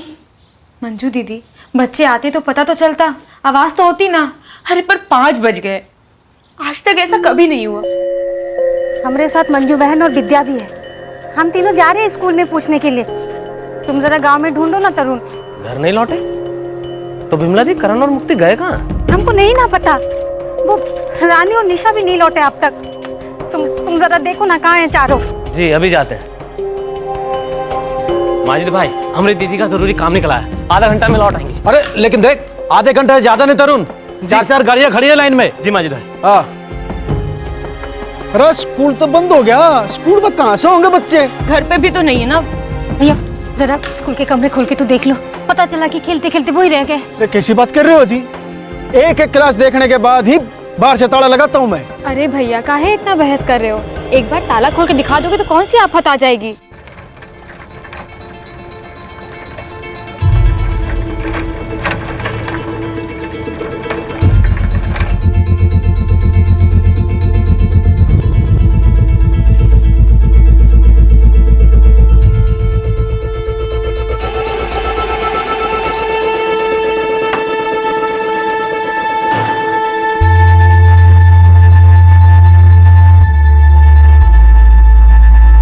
मैं क्या पागल हूं? ये क्लास में बच्चे बैठे और मैं बाहर से ताला लगा दूंगा। ए लालो, मेरा नाम लालू नहीं ललित है, ललित बोलो। वो करण तेरी क्लास में है ना? 3 करण है क्लास में। कौन से करण की बात कर रहे हो? करण जायसवाल। हाँ, करण जायसवाल मेरी क्लास में। क्यों, क्या हुआ? कहाँ रे करण? कुछ मालूम है? मुझे क्या मालूम, अपने घर पर होगा और कहाँ होगा। अरे नहीं है ना घर पर। क्यों? अबे तभी तो तुझसे पूछ रहे हैं ना। ये करण और उसका बहन मुक्ति कहाँ गए होंगे? और वो पड़ोस की 2 बच्चियां रानी और निशा बहनें हैं, तेरे स्कूल में है, वो भी घर नहीं पहुंची। जानता है कुछ? मुझे क्या पता।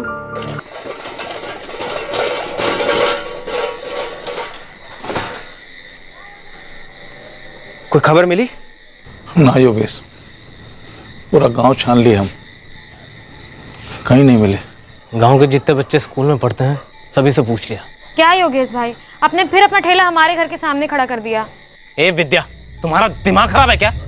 यहाँ बच्चे घूमे, तुम्हें ठेला की पड़ी है? अरे नहीं नहीं, हम तो बस कह रहे थे, वो रोज योगेश भाई को याद दिलाना पड़ता है ना, वरना वो कहते हैं कि उन्होंने नहीं लगाया। अरे बस करो अब। क्या करें रघु, अब बच्चे ऐसे कैसे गायब हो सकते हैं? योगेश भैया, जीजा जी, हमें लगता कि अब हमें पुलिस में रिपोर्ट लिखानी चाहिए। इतने छोटे बच्चे हैं, ना स्कूल में है ना सारे गांव में। इतनी रात हो गई, घर नहीं लौटे, हमें कुछ गलत लगता है।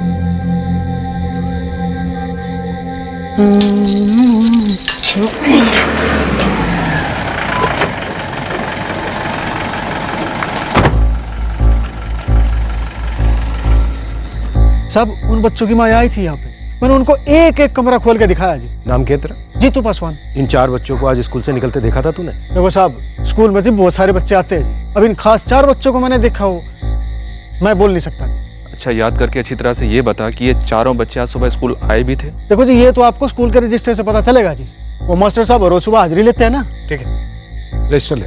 पर साहब वो तो स्टाफ कमरे की अलमारी में है, और अलमारी की चाबी हेडमास्टर साहब के पास है। देख जीतू, हेडमास्टर साहब आसपास ही रहते होंगे और उनके पास मोबाइल तो होगा ही, तेरे पास उनका नंबर होगा जो तेरे मोबाइल में होगा। 4 बच्चे स्कूल से घर ना पहुंचे तो ढूंढना तो पड़ेगा ना उन्हें। 1 मिनट, 44 78 72 575। हेडमास्टर साहब, हम और हमारे पति रघु जायसवाल, हम बिल्डिंग बनाने का काम करते हैं। हम सुबह ही निकल जाते हैं अपने काम पर। हमारे जाने के बाद हमारे बच्चे करण और मुक्ति स्कूल जाते हैं। साइट कहाँ है तुम्हारा? वो जिला पानी विभाग का जो बिल्डिंग बन रहा है ना, वही है मैडम। और आप दोनों? मैडम, हमारा नाम योगेश है, यही नियाजगंज के बाजार में सब्जी का ठेला लगाते हैं। ये हमारी घरवाली है मंजू। मैडम जी, हम तो घर पर ही रहते हैं। मैडम जी, ये हमारा छोटा भाई है तरुण। यहाँ पास के गैराज में मैकेनिक का काम करते हैं, यहाँ सामने रहते हैं। और आप? हम विद्या, इनकी पत्नी। मैडम जी, चारों बच्चे दोपहर 2:30 बजे तक आ जाते हैं। हम घर का चाबी उधर ही रखते हैं। स्कूल से आने के बाद करण और मुक्ति दरवाजा खोल के अंदर जाते हैं, फिर खाना वाना गर्म करके खा लेते, इधर ही खेलते, नहीं तो पढ़ाई वढ़ाई कर लेते। आज तक ऐसा कभी नहीं हुआ कि वो लोग कहीं चले गए और हमें ना बताया हो। वैसे तो कहीं जाते नहीं है, लेकिन अगर कहीं दूर गए हो तो कोई बड़ा जरूर साथ होता है। कहीं दूर मतलब? मतलब मंदिर गए हो या फिर मेले में गए हो। हमें चारों बच्चों की सबसे हाल ही में ली गई तस्वीरें चाहिए।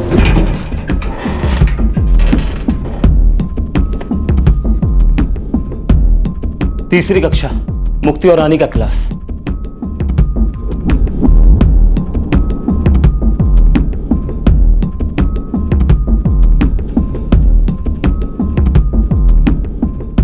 सर, रानी ठाकुर मुक्ति जायसवाल आज क्लास में प्रेजेंट थी, तीसरी क्लास। रानी की बड़ी बहन निशा, वो भी आज प्रेजेंट थी, 4th स्टैंडर्ड। और करण जायसवाल 5वीं कक्षा में हाजिर था सर। चारों बच्चे आज स्कूल आए थे। सर आए थे तो स्कूल से गए भी होंगे, लेकिन घर नहीं पहुंचे। छोटा सा गांव है सर, सब सभी को जानते हैं। ऐसे कैसे 4 छोटे छोटे बच्चे बीच रास्ते से गायब हो सकते हैं?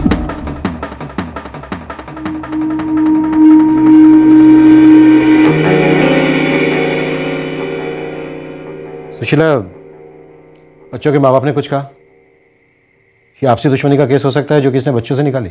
नहीं सर, ऐसा तो कुछ नहीं कहा।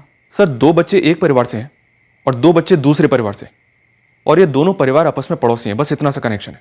तो अगर किसी की दुश्मनी हुई होगी तो इन दोनों परिवारों के साथ हुई होगी सर।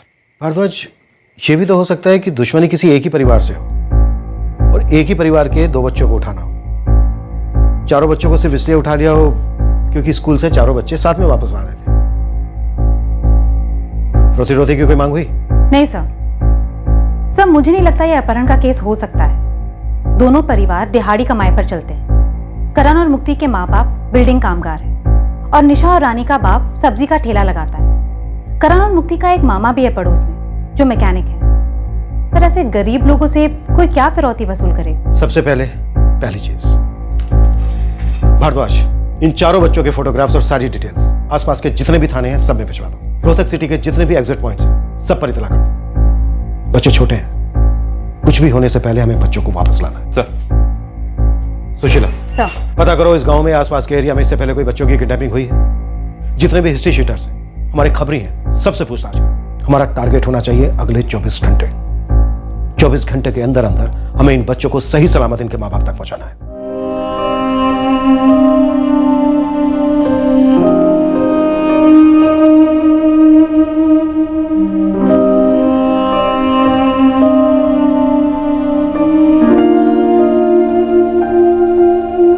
बात यूं है दरोगा साहब, हमारे गांव में कितने परिवार होंगे? 150, 155 तो होंगे ही। अब अगर कोई बाहर का आदमी आके हमारे बच्चों पे नजर रखेगा तो हमारे गांव वालों की भी तो नजर पड़ेगी ना उस पे। मेरा सवाल भी तो यही है कि गांव में कोई बाहर वाला देखा क्या? अब आप ही बताओ दरोगा साहब कि हमारे गांव में सबसे पैनी नजर किसकी है? किराने वाली। आपने उससे बात की? करेंगे तो सबसे बात करेंगे। अब दरोगा साहब इसे यूं सोचो, बच्चों का स्कूल कहाँ है? गांव के बाहर।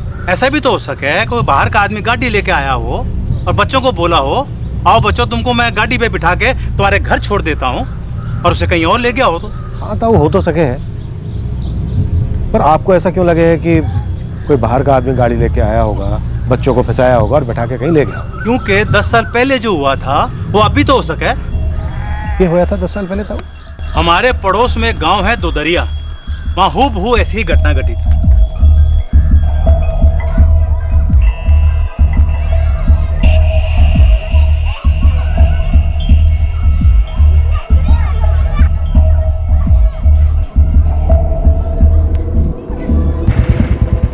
विनोद, बच्चों के माँ बाप ने यही रास्ता बताया था ना, बच्चों के स्कूल का रास्ता?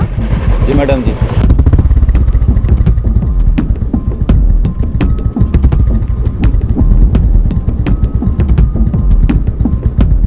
ये रास्ता सीधा बच्चों के गांव को जाता है। जी मैडम जी, बच्चे रोज यहीं से आते थे, यहीं से जाते थे।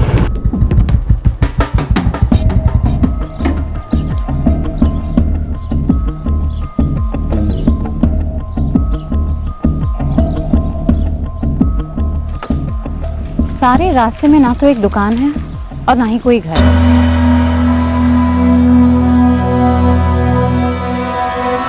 चलो देखते हैं गांव में क्या मिलता है।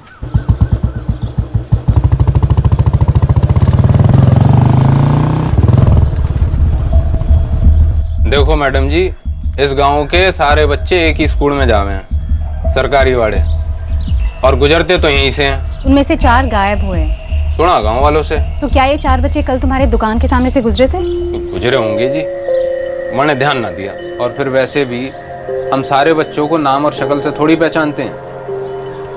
ये थे वो 4 बच्चे। मैंने ध्यान ना दिया मैडम जी। अगर कोई बच्चों को तुम्हारे दुकान के सामने से जबरदस्ती उठा कर ले जाएगा तो ध्यान जाएगा? क्यों ना जाएगा जी, पर यहाँ ऐसा कुछ होया नहीं है। तो मैडम जी ये भी तो हो सके कि ये बच्चे घर जाने की बजाय पास वाले मेले में चले गए हों और लौटने के टाइम पर रास्ता भटक गए हों, या कोई रास्ते में आ गया हो।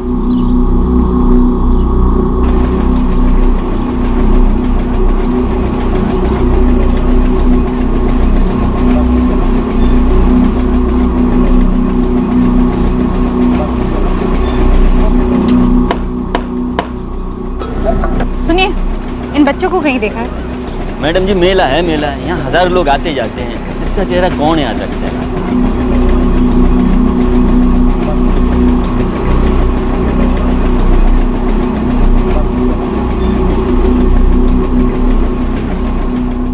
पर साहब, बच्चे बहुत छोटे हैं मेला में अकेले जाने के लिए, और जहां तक हमको लगता है वो बिन बताए कहीं जाएंगे नहीं।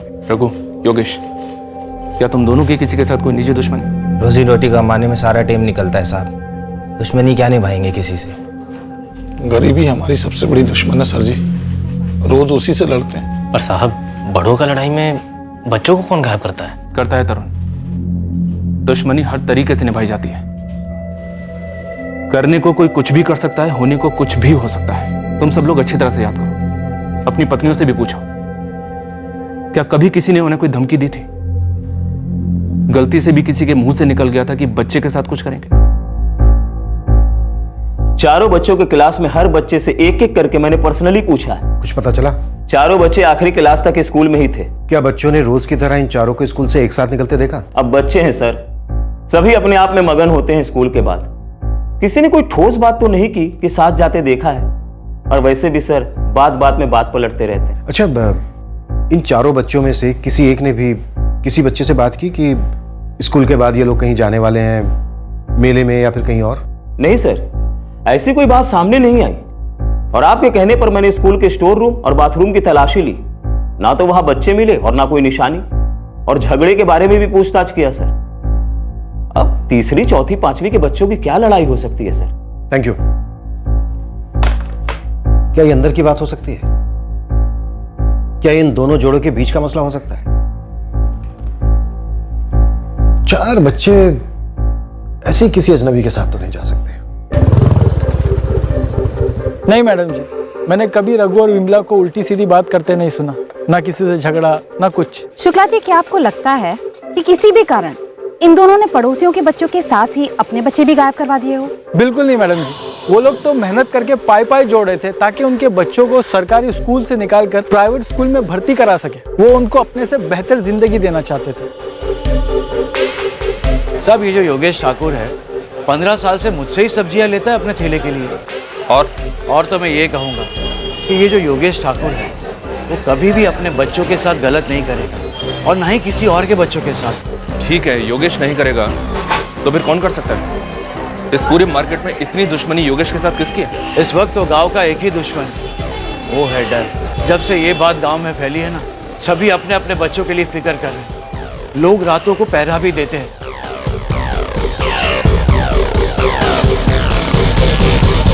अस्सलाम वालेकुम मैडम। आइए माजी जी। मैडम जी, उस दिन जैसे तरुण के आपा का फोन आया, वो तुरंत भाग निकला काम पर से। तरुण और उसकी बहन के बीच में कोई अनबन? अनबन? नहीं मैडम जी, तरुण विमला का इकलौता भाई है और उसकी इकलौती बहन। दोनों काफी करीब है एक दूसरे के। क्या तरुण इन 4 बच्चों को गायब कर सकता है या करवा सकता है? मैं मानता हूं कि इंसान कुछ भी कर सकता है अगर उसका दिमाग खराब हो जाए तो, लेकिन तरुण ऐसा करेगा तो क्यों करेगा? गायब करके उसे क्या मिलेगा?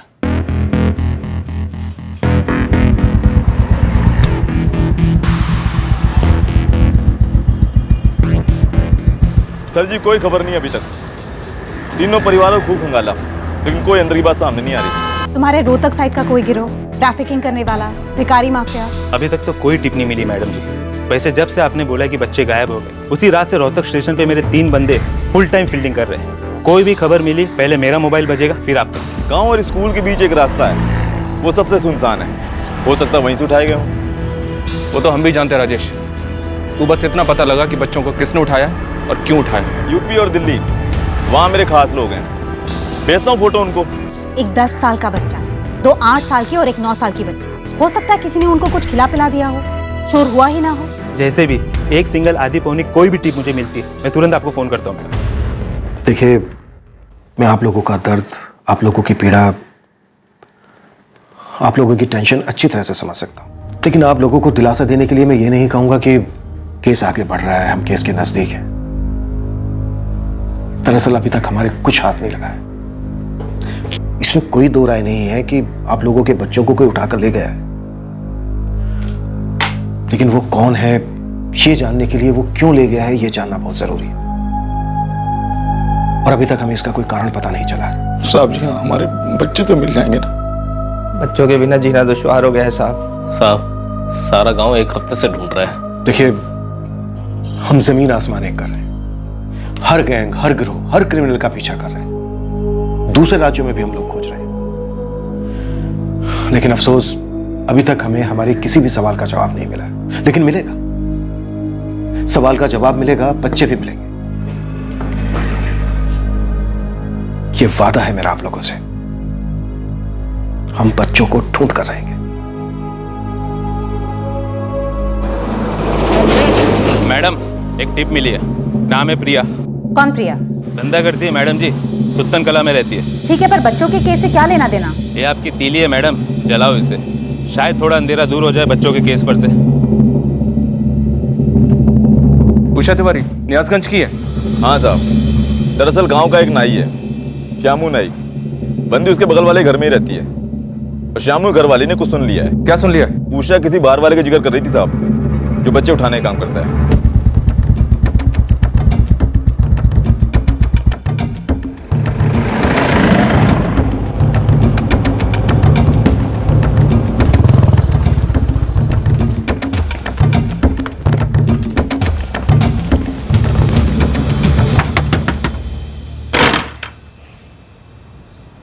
जी मैडम। प्रिया, हाँ क्या बात है? बच्चे कहाँ हैं? बच्चे? करण जायसवाल, मुक्ति जायसवाल, निशा ठाकुर और रानी ठाकुर, जिनको तूने अगवा किया। अरे साहब, आप लोग कुछ तो बताइए, सब आप क्या बोल रहे हैं, मुझे कुछ समझ में नहीं आ रहा है। तुम किस बाहर वाले की बातें कर रही थी उषा, जो बच्चे उठवाता है? कौन है वो? नाम क्या उसका? अरे कौन बाहर वाला? यही तो तुम हमें बताओगी। वो कौन सा आदमी है जिसने तुम्हारे ही गांव के बच्चे करण, मुक्ति, निशा और रानी को उठवा लिया है? हेलो हेलो मैडम जी, आप लोग पुलिस से हैं, मैं जो भी हूँ सुन रही हूँ। उसका मतलब ये नहीं है कि आप लोग कुछ भी इल्जाम लगा दोगे। बच्चे उठाने के बाद मैं कभी सोच नहीं सकती हूँ, बहुत गलत काम है ये। और तू जो करती है उसमें तुझे कुछ गलत नहीं दिखता? तुझे फर्क समझ में आता है क्या सही है और क्या गलत? एक मिनट मैडम, मैं धंधा करती हूँ, अपना शरीर बेचती हूँ तो अपनी मर्जी से बेचती हूँ। अपने घर में यहाँ पति कुछ खास कमाता नहीं है मेरा, और मैं भी ज़्यादा पढ़ी लिखी नहीं हूँ। धंधा कर रही हूँ और पैसे कमा रही हूँ, तो इससे अगर किसी को तकलीफ होती है तो मुझे होती है, होती थी। तो आप ये सही गलत का पार्ट ना मुझे तो मत ही पढ़ाओ। सीधा सीधा बोल, क्या जानती है बच्चों के बारे में?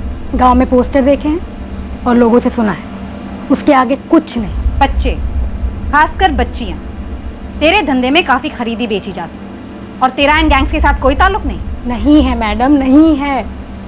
अरे मेरा तो कोई दल्ला भी नहीं है, और मैं किसी और के काम से कोई मतलब रखती ही नहीं हूँ। कौन बाहर वाला? साफ साफ बताइए। देखिए, बच्चों को गायब हुए 1 महीने से ऊपर हो चुका है, और अब हमारा सब्र भी टूट रहा है। साहब मुझे नहीं पता, मैं सिर्फ अपने बच्चे को डराने के लिए वो बातें बोल रही थी। मुझे नहीं पता कि श्यामू की पत्नी गौरी ने क्या सुना और क्या समझकर बैठ गई। वो बाहर वाले आएंगे और तुमको उठा के लेके जाएंगे, जैसे वो 4 बच्चों को लेकर गए। मेरा बेटा सिर्फ 10 साल का है साहब, वो बार बार अकेले मेले में जाने की जिद कर रहा था। मैंने सिर्फ उसे डराने के लिए वो बात बोली थी, आप मेरा विश्वास करिए। लेकिन बाबा के साथ कैसे जाऊं? वो 2 रात 10 बजे से पहले आते ही नहीं, और मेला 9 बजे खत्म हो जाता है। एक बार मना कर दिया ना, अकेले नहीं जाना मतलब नहीं जाना। लेकिन क्यों नहीं जा सकता अकेले? क्योंकि बाहर जमाना खराब है, इतना याद रख। वो बाहर वाला आएगा, उठा ले जाएगा, जैसे वो 4 बच्चों को लेकर गया। तुझे पता है उन बच्चों को कहाँ लेकर गया? कहाँ लेकर गया? और आप ही बताइए साहब, कौन सी माएँ होती है जो ऐसी बातें नहीं करती हैं अपने बच्चों को डराने के लिए। मैंने सिर्फ इसलिए वो बातें बोली ताकि वो जिद ना करे। मैं सिर्फ उसे डरा रही थी और कुछ नहीं। इस तरह से बच्चे को मत डराया करें। वैसे भी बच्चे गायब होने के बाद पूरा गांव डरा हुआ है, सो प्लीज आगे से ख्याल रखिएगा। मैं समझ सकती हूँ, उन माँ बाप के बारे में सोचती हूँ तो कलेजा मुंह को आता। अगर उनकी जगह मेरा बबलू होता तो मैं सच में मर जाती। सर,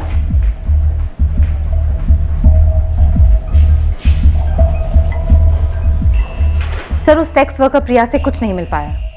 सारे हिस्ट्री शीटर्स को राउंड अप किया सर, लेकिन कुछ भी हाथ नहीं लगा। कोई भी एंगल खाली छूटा? बिल्कुल भी नहीं छूटा है सर। बच्चों के माँ बाप तक को नहीं छोड़ा, उनके पीछे लोग भी लगवाए सर। सबकी हिस्ट्री निकाली, सबके फोन रिकॉर्ड्स चेक हुए, फिर भी कुछ नहीं मिला। हम क्या ऐसा सही नहीं कर रहे हैं जिसके चलते एक भी सिंगल सुराग हमारे हाथ नहीं लग रहा है? 1 नहीं, 2 नहीं, बल्कि 4-4 बच्चे गायब हुए। ये चारों बच्चे रोज की तरह घर से स्कूल के लिए निकलते हैं, स्कूल से घर के लिए निकलते हैं, लेकिन बीच रास्ते में गायब। इन्हें हवा निकल गई, जमीन निकल गई या फिर आसमान निकल गया। 2 महीने हो गए।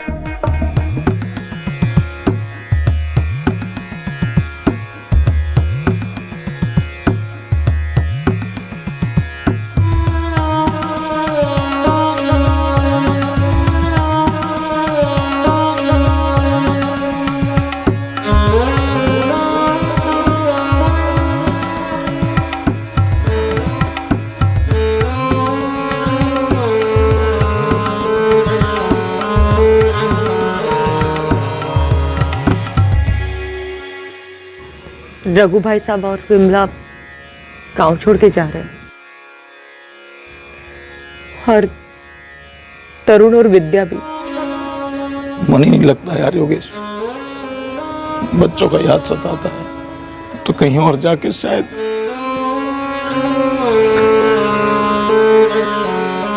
तरुण तू भी? हाँ भैया, हम तो यहाँ आए थे दीदी और जीजा जी के साथ रहने। अभी सब होने के बाद हमारा भी यहाँ मन नहीं लगता। पता नहीं भगवान ने हमें ही क्यों चुना इतना बड़ा दर्द देने को। दोनों बच्चे एक साथ, पता नहीं कौन ले गया और क्यों ले गया। किस हाल में होंगे हमारे बच्चे।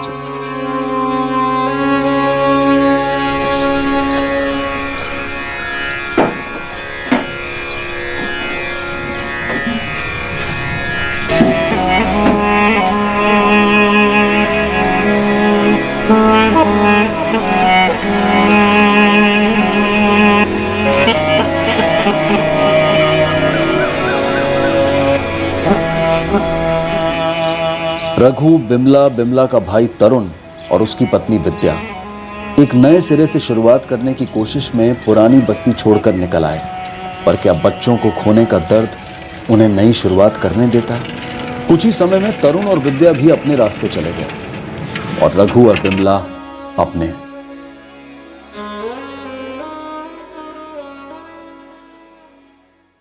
दूसरी ओर एक पुलिस ऑफिसर की बेचैनी बढ़ती जा रही थी, जिसने ठान लिया था कि वो बच्चों को ढूंढ कर रहेगा। भारद्वाज सुशीला, खबर मिली है कि दिल्ली रेलवे स्टेशन पर ट्रैफिकिंग माफिया के 3 लोग पकड़े गए और उनके पास से 15 बच्चे बरामद हुए। सर, मैं करण, मुक्ति, निशा और रानी के फोटोज अभी फैक्स कर देती हूँ।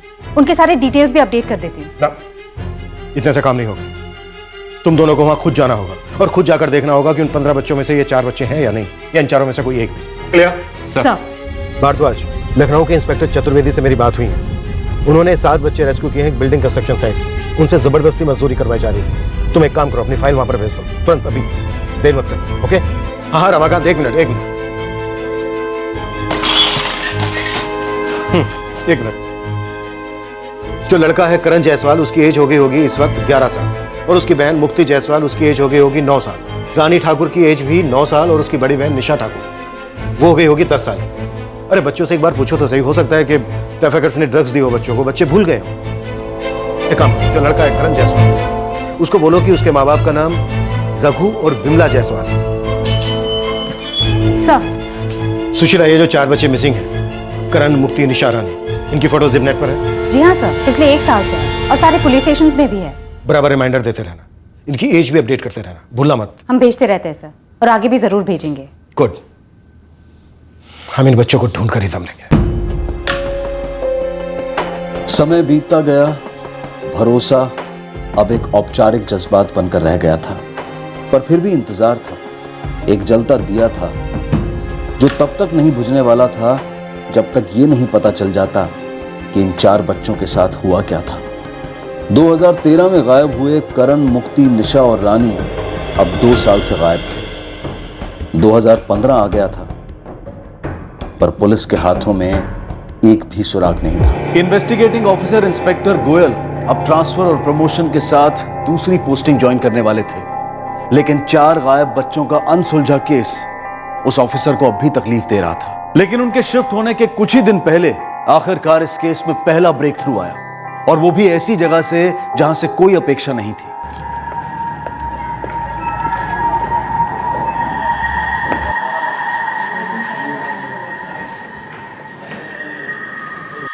क्या नाम है आपका?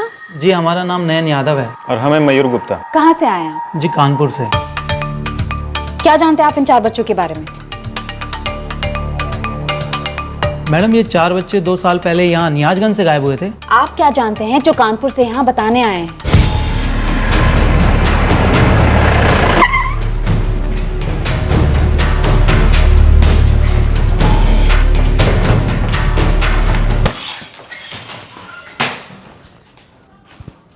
क्या जानते हो उन बच्चों के बारे में? साहब हमें नहीं पता इन बच्चों के बारे में।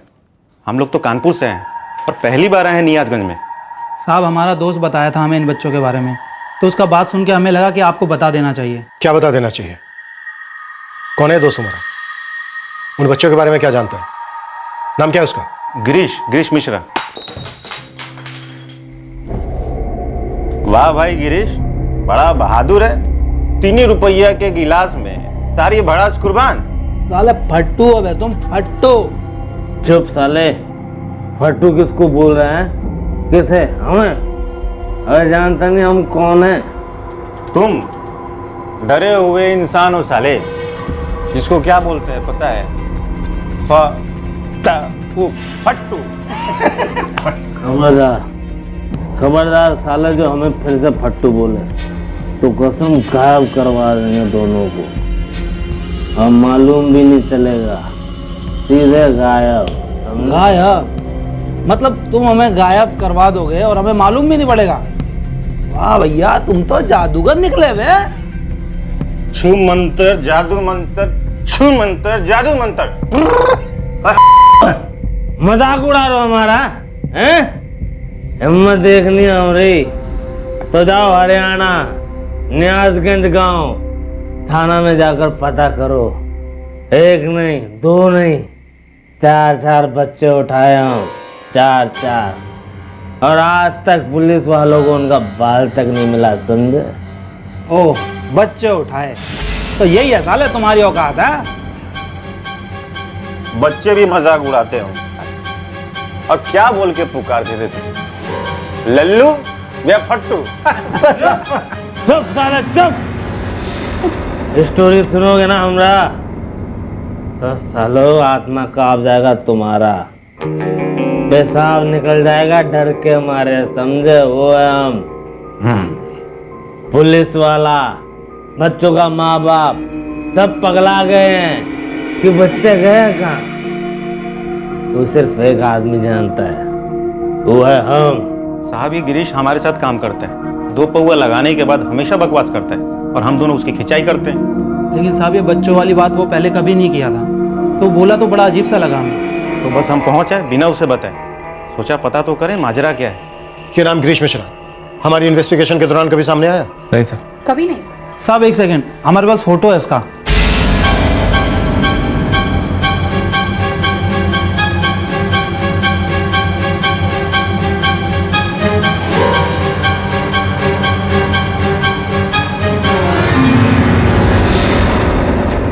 तरुण, बिमला का भाई। मजाक उड़ा रहा हमारा हैं? हिम्मत देखनी हमरी तो जाओ साला हरियाणा, नियाजगंज गांव थाना में जाकर पता करो। 1 नहीं 2 नहीं, और पुलिस को एक बाल तक नहीं मिला, समझे? इसकी पत्नी विद्या, वो भी है इसके साथ? विद्या? नहीं साहब, इसकी बीवी का नाम तो चंदा है। कोई बच्चे हैं उनके साथ? बच्चे तो कभी नहीं देखे साहब। पिछले 8 महीने से वो हमारे साथ गैराज में काम कर रहा है, लेकिन शुरू से अपना नाम गिरीश मिश्रा ही बताया हमें। इस वक्त कहाँ है? साहब कानपुर में होगा। नंबर 2 उसको।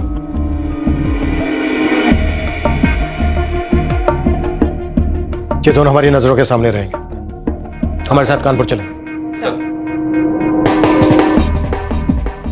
हम इस तरुण उर्फ गिरीश मिश्रा को कॉल नहीं करेंगे, सीधा उठाएंगे इस साले को। Right sir. सुशीला, तुम ये बात रघु और बिमला तक पहुंचा दो, और याद रहे ये केस अभी तक हमने क्रैक नहीं किया है। सर, बच्चे गायब होने के 6 महीने बाद ही रघु और बिमला नियाजगंज छोड़कर कहीं और जाके बस गए, और उसी वक्त तरुण और विद्या भी अपने रास्ते चले गए। क्या इस केस में रघु और बिमला भी शामिल है,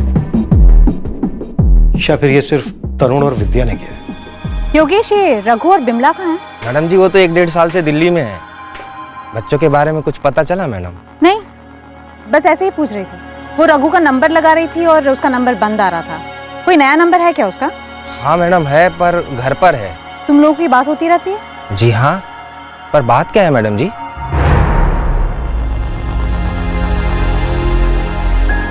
पर मैडम जी, आप ऐसे अचानक हमसे नंबर क्यों ले रही हैं? हमें पता चला है कि तुम्हारे और रघु और बिमला के बच्चे गायब होने के पीछे शायद तरुण का हाथ हो सकता है, और इसमें शायद रघु और बिमला भी शामिल हो सकते हैं। अच्छा, तुम लोग याद करो, कभी रघु और बिमला के साथ कोई झगड़ा हुआ था, छोटे से छोटा, या फिर तरुण और विद्या के साथ कोई अनबन, कोई मसला, कुछ भी? बिमला के साथ तो हमारी बहुत अच्छी जमती थी, और रघु भाई साहब भी बड़े ही भले आदमी हैं। और विद्या और तरुण कैसे थे?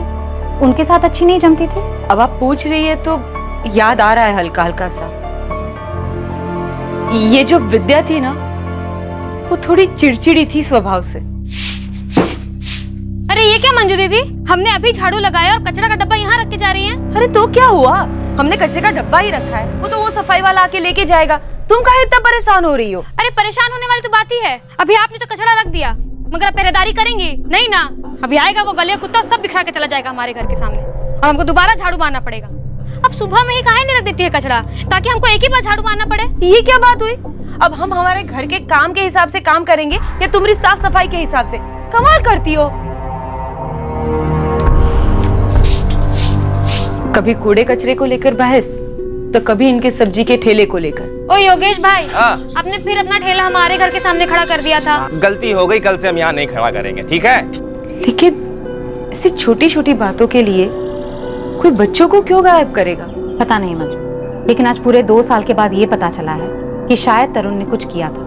क्यों किया था, विद्या इसमें शामिल थी या नहीं, अभी कुछ मालूम नहीं। लेकिन रघु भाई साहब और विमला, वो भी इस सब में मिले हुए होंगे, ऐसा तो हम सोच भी नहीं सकते। खबर सिर्फ इतनी थी कि तरुण विमला का छोटा भाई कानपुर में गिरीश मिश्रा के नाम से जी रहा था, और उसने इन चारों बच्चों को गायब करने का दावा किया था। लेकिन तरुण ने ऐसा दर्दनाक दावा किया क्यों था? दर्द क्या था, क्यों था? ऐसी भी क्या दुश्मनी थी और किससे थी? ये कैसा गुस्सा था? लेकिन जिस सवाल से अब भी सब बेखबर थे, वो ये था कि करण, रानी, मुक्ति और निशा आखिर थे कहां, किस हाल में थे?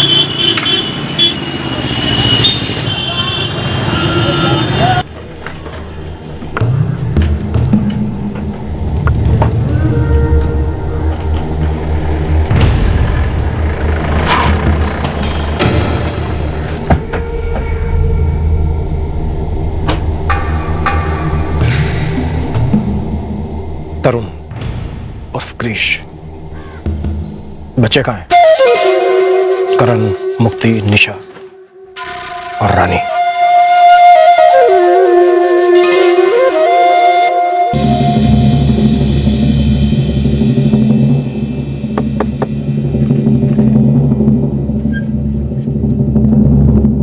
बिमला जायसवाल। जी।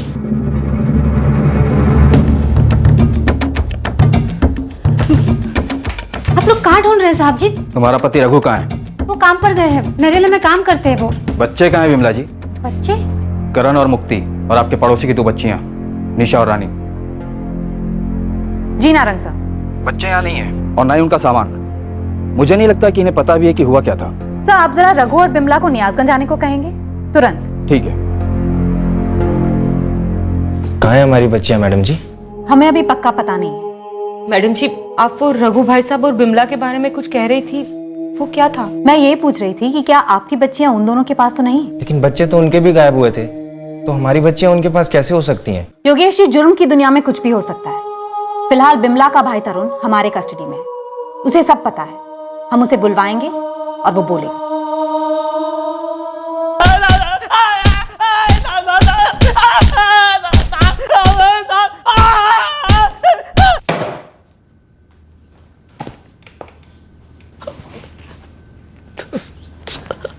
तरुण उर्फ क्रिश मिश्रा, बच्चे कहाँ हैं? हमें नहीं मालूम साहब, वो मयूर और नयन आपसे झूठ बोल रहे साहब, हमने कुछ नहीं किया साहब। पता नहीं शराब के नशे में हम क्या बकवास कर गए साहब, हमें नहीं मालूम साहब। हमें कुछ नहीं मालूम साहब, हम भी तो उतना ही परेशान थे। इस केस ने पिछले 2 साल से हम सबकी नींद हराम कर रखी है, इसलिए मैं कुछ नहीं जानती, मुझे कुछ नहीं पता। ये धुन तू हमारे सामने गाना ही नहीं, क्योंकि हम कुछ नहीं सुनेंगे। लेकिन हाँ, तुझे सब कुछ अच्छी तरह से सुनाई देगा जब हम तेरे पति की एक एक हड्डी को बहुत अच्छी तरह से तोड़ेंगे।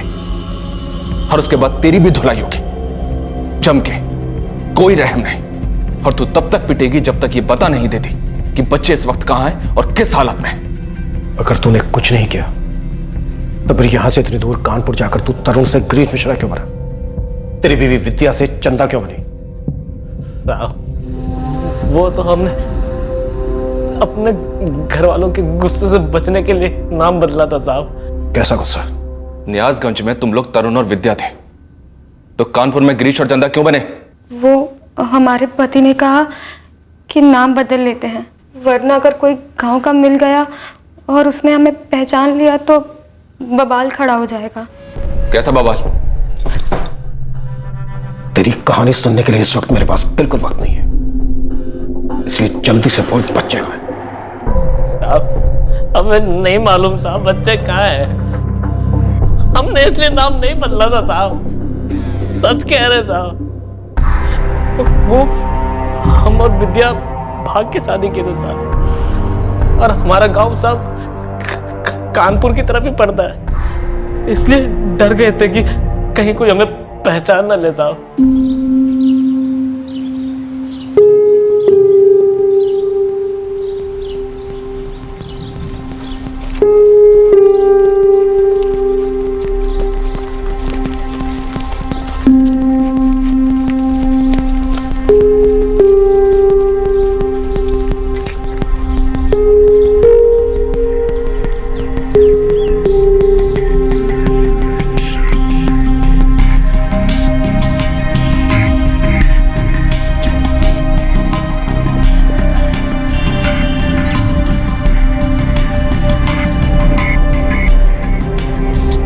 अगर हमारे माँ बाबूजी को पता चल गया ना तो जान से मार देंगे, हमें भी और आपको भी।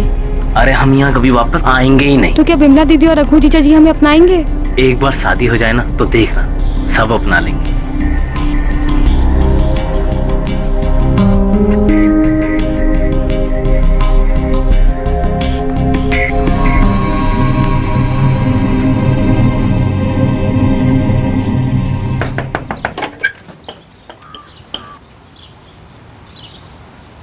दीदी अब हम और विद्या पति पत्नी हैं। ना, बहुत गलत कर दिए तुम। जीजा जी हम एक दूसरे से प्रेम करते हैं। भाड़ में गया तुम्हारा प्रेम। अरे हम अपना जाति के बाहर झांक कर नहीं देखते हैं, और तुम तो मतलब एकदम। हम क्या करते दीदी, माँ बाबूजी हमरा सुन ही नहीं रहे थे, और इसके माँ बाबूजी जबरदस्ती इसका शादी कहीं और करने का बात कर रहे थे। खुद ही सोचो दीदी, 3 जिंदगी खराब होता, हमरा, विद्या का और उस लड़के का जिससे विद्या का शादी होता। 3 लोगों का बड़ा फिक्र है तुमको। ये नहीं सोचे तुम्हारे माँ बाबूजी का क्या इज्जत रहेगा गांव में, और ये लड़की के माँ बाबूजी बिरादरी के सामने सर लटकाए बैठे होंगे। ये नहीं सोचे तुम? देखो तरुण, इसे भगा के शादी करना ठीक ना है। दीदी उसका तरफ तो देखो ही मत तुम चुपचाप अपना गलती लेके अभी का भी निकल जाओ यहाँ से। तुम जो किए हो ना वो सिर्फ एक कायर, बुद्धू और खुदगर्ज इंसान कर सकता है। नाक कटा दिया हमारा। निकल जाओ। आज तक हम लोगों को स्वीकार नहीं किया दोनों तरफ से, इसीलिए हम अपना नाम बदलकर कानपुर में अपना गृहस्थी बसा लिए। तेरी गृहस्थी की कहानी सुनने में मेरी कोई दिलचस्पी नहीं है तरुण। हमें भी मालूम नहीं साहब बच्चे कहाँ हैं, सच कह रहे हैं, हमें नहीं मालूम। सर रौनकपुर गांव में भी पता किया और तरुण के माँ बाप से भी पूछताछ की, बच्चे वहां तो नहीं है। ये तरुण साफ साफ झूठ बोल रहा है। और ये विद्या भी सर। इन दोनों को रघु और विमला ने सपोर्ट नहीं किया था शादी के बाद। कहीं ये वजह तो नहीं है बच्चों को गायब करने के पीछे? सर तरुण तो करण और मुक्ति का मामा है, और रानी और निशा भी उसे अच्छी तरह से जानते थे क्योंकि वो पड़ोसी था। पॉसिबल है ये तरुण बच्चों को स्कूल से निकलते ही मिल गया।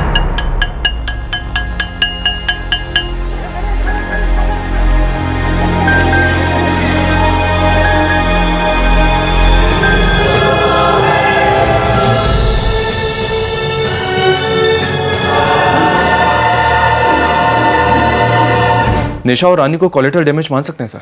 लेकिन डैमेज क्या है? इस आदमी ने किया क्या होगा इन 4 बच्चों के साथ? 2 साल हो गए सर। 3rd डिग्री के बावजूद एक ही बात पैदा हुआ है कि शराब के नशे में बकवास करके अपने दोस्तों के साथ। इसे सच में नहीं मालूम कि बच्चे कहाँ। सर विद्या का भी कुछ ऐसा ही है। ये विमला और रघु आज शाम को पहुंच रहे हैं सर। एक काम करते हैं, विमला से बात करवाते हैं। बड़ी बहन है, शायद पिघला दे। पुलिस हमको कुछ बता ही नहीं रही है। तरुण और विद्या को अंदर किए हैं, पूछताछ जारी है। बच्चों की कोई खबर ही नहीं। विमला, पुलिस कह रही है कि तुम्हारा भाई तरुण और विद्या कानपुर में अलग नाम से रह रहे थे, गिरीश मिश्रा और चंदा बनकर। तरुण ने शराब पी के अपने 2 दोस्तों को बोला है कि चारों बच्चों को उसी ने गायब किया है। गायब किया मतलब? है कहाँ वो?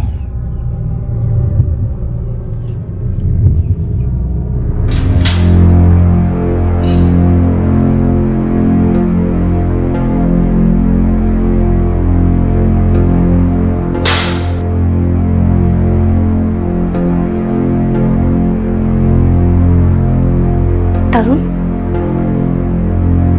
बता दे भाई। देखो, हम तुम्हारी विद्या से शादी का विरोध किए थे, हमको सजा दे दो।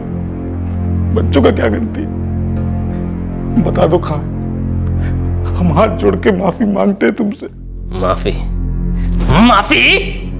एक कायर से, बुद्धू से, खुदगर्ज से नाक कटा दी। अरे क्या क्या नहीं बोले थे, जबकि हम डरे हुए थे, बेसहारा आपके पास आए थे, मदद के बजाय रास्ता दिखा दिए। बच्चे कहाँ हैं बता दो। करण हमारा भांजा और मुक्ति हमारी भांजी। हम जब विद्या कुछ खरीद के देते या घर का बना मिठाई देते तो तुम क्या बोलते कि ना लो, लौटा दो, वरना इनके जैसा हो जाओगे, मानो जैसे साला कोई रोग हो गया हो। इकलौते भाई है तुम्हारे, हमें हमेशा प्यार दिया तुमने, लेकिन जब हमें सबसे ज्यादा जरूरत था तुम्हारा, हमारे सर पर एक नए दुल्हन का जिम्मेदारी था, हाथ छोड़ दिया हमारा, मिल गई जीजा जी के साथ हमें बेइज्जत करने के लिए। तरुण, जो भी गिले शिकवे हैं, हम और तेरे जीजा जिंदगी भर माफी मांगेंगे, जो बोलो करेंगे। बस बच्चों से मिलवा दो। हमारे साथ गुस्सा थे, लेकिन मंजू बहन और योगेश भाई का क्या कसूर है? उनके बच्चों ने तो तुम्हारे कचू नहीं बिगाड़ा। कसूर ना उनके बच्चों का था और ना ही आपके बच्चों का। हमें तो बस जीजा जी को दर्द देना था, और आपको भी दीदी। हमको जितना दर्द देना दे दो यार, पहले बच्चों से तो मिलवा दो। 2 साल हो गए, तरस गए उनसे मिलने के लिए।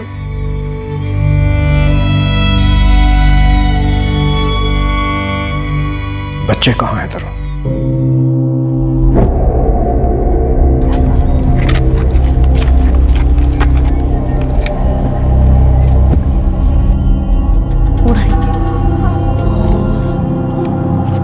अरे मामा जी, मामा जी, आप यहाँ क्या कर रहे हैं? हम तुम्हें और मुक्ति को मेला ले जाने आए हैं। मेला? अरे रानी निशा, तुम भी चलो मेला हमारे साथ, खूब मजा करेंगे। रानी और निशा को साथ ले जाने का कोई मतलब नहीं था, लेकिन उन्होंने हमको देख लिया था, वो मुंह खोल देते, इसीलिए उनको साथ ले जाने के अलावा हमारे पास कोई चारा नहीं था। हाँ मंजू भाभी, हाँ सुनिए ना, हम ये करण मुक्ति के साथ आपकी रानी निशा को मेला ले जाएं? हाँ हाँ हाँ, घंटे तक आ जाएंगे। अजी हाँ, कुछ खिला भी देंगे। चलें?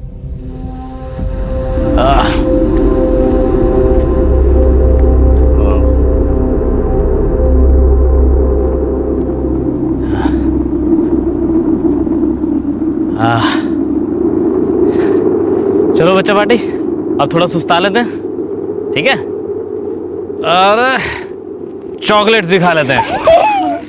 हाँ, फिर चलेंगे मेले में।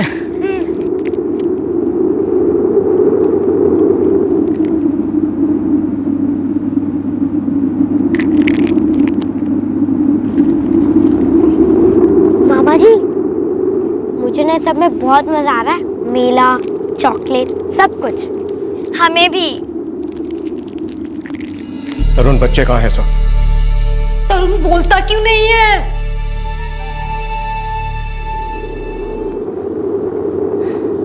करण बेटा, यहाँ तो आओ एक सेकेंड।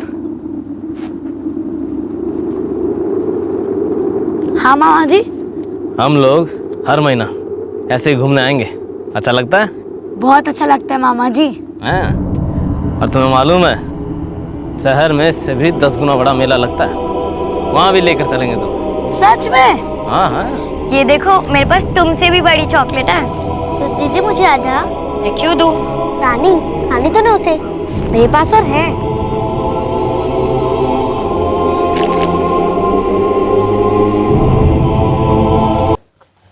चारों वही हैं जमीन के अंदर।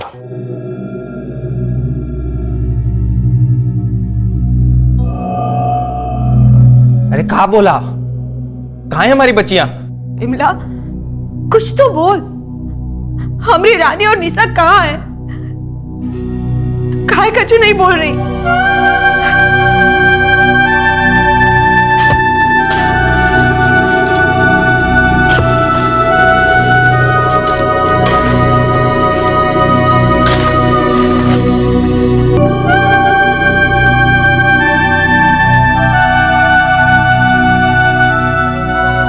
चलते हैं मंजू बहन, योगेश।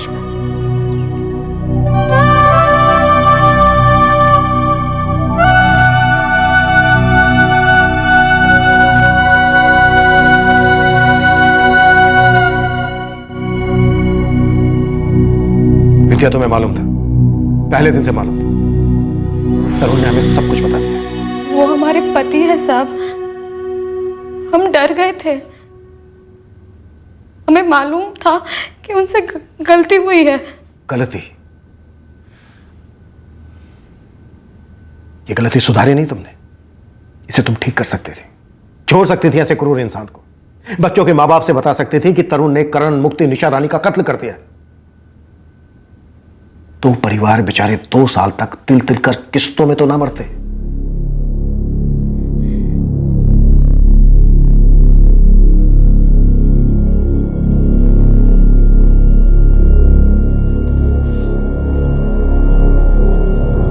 भारद्वाज, चार्जशीट फाइल करो और इन चारों बच्चों के कंकाल का डीएनए टेस्ट करवाओ। जी सर। सुशीला, सर। तुम विद्या पे काम करो, उसे गवाह बनाओ। उसे पहले से सब कुछ मालूम था। अगर हम उसे गवाह बना पाए तो ये केस और मजबूत बनेगा। Yes sir.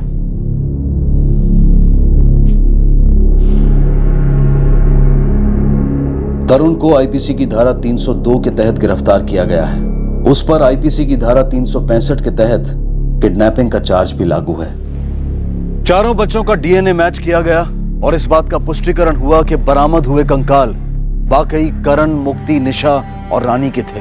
गरीब तबके के 2 जोड़े पूरे 2 साल से अपने गायब हुए छोटे बच्चों को लेकर बेखबर थे और जब खबर आई तो चारों के अंदर कुरेदता दर्द एक खंजर के वार में बदल गया।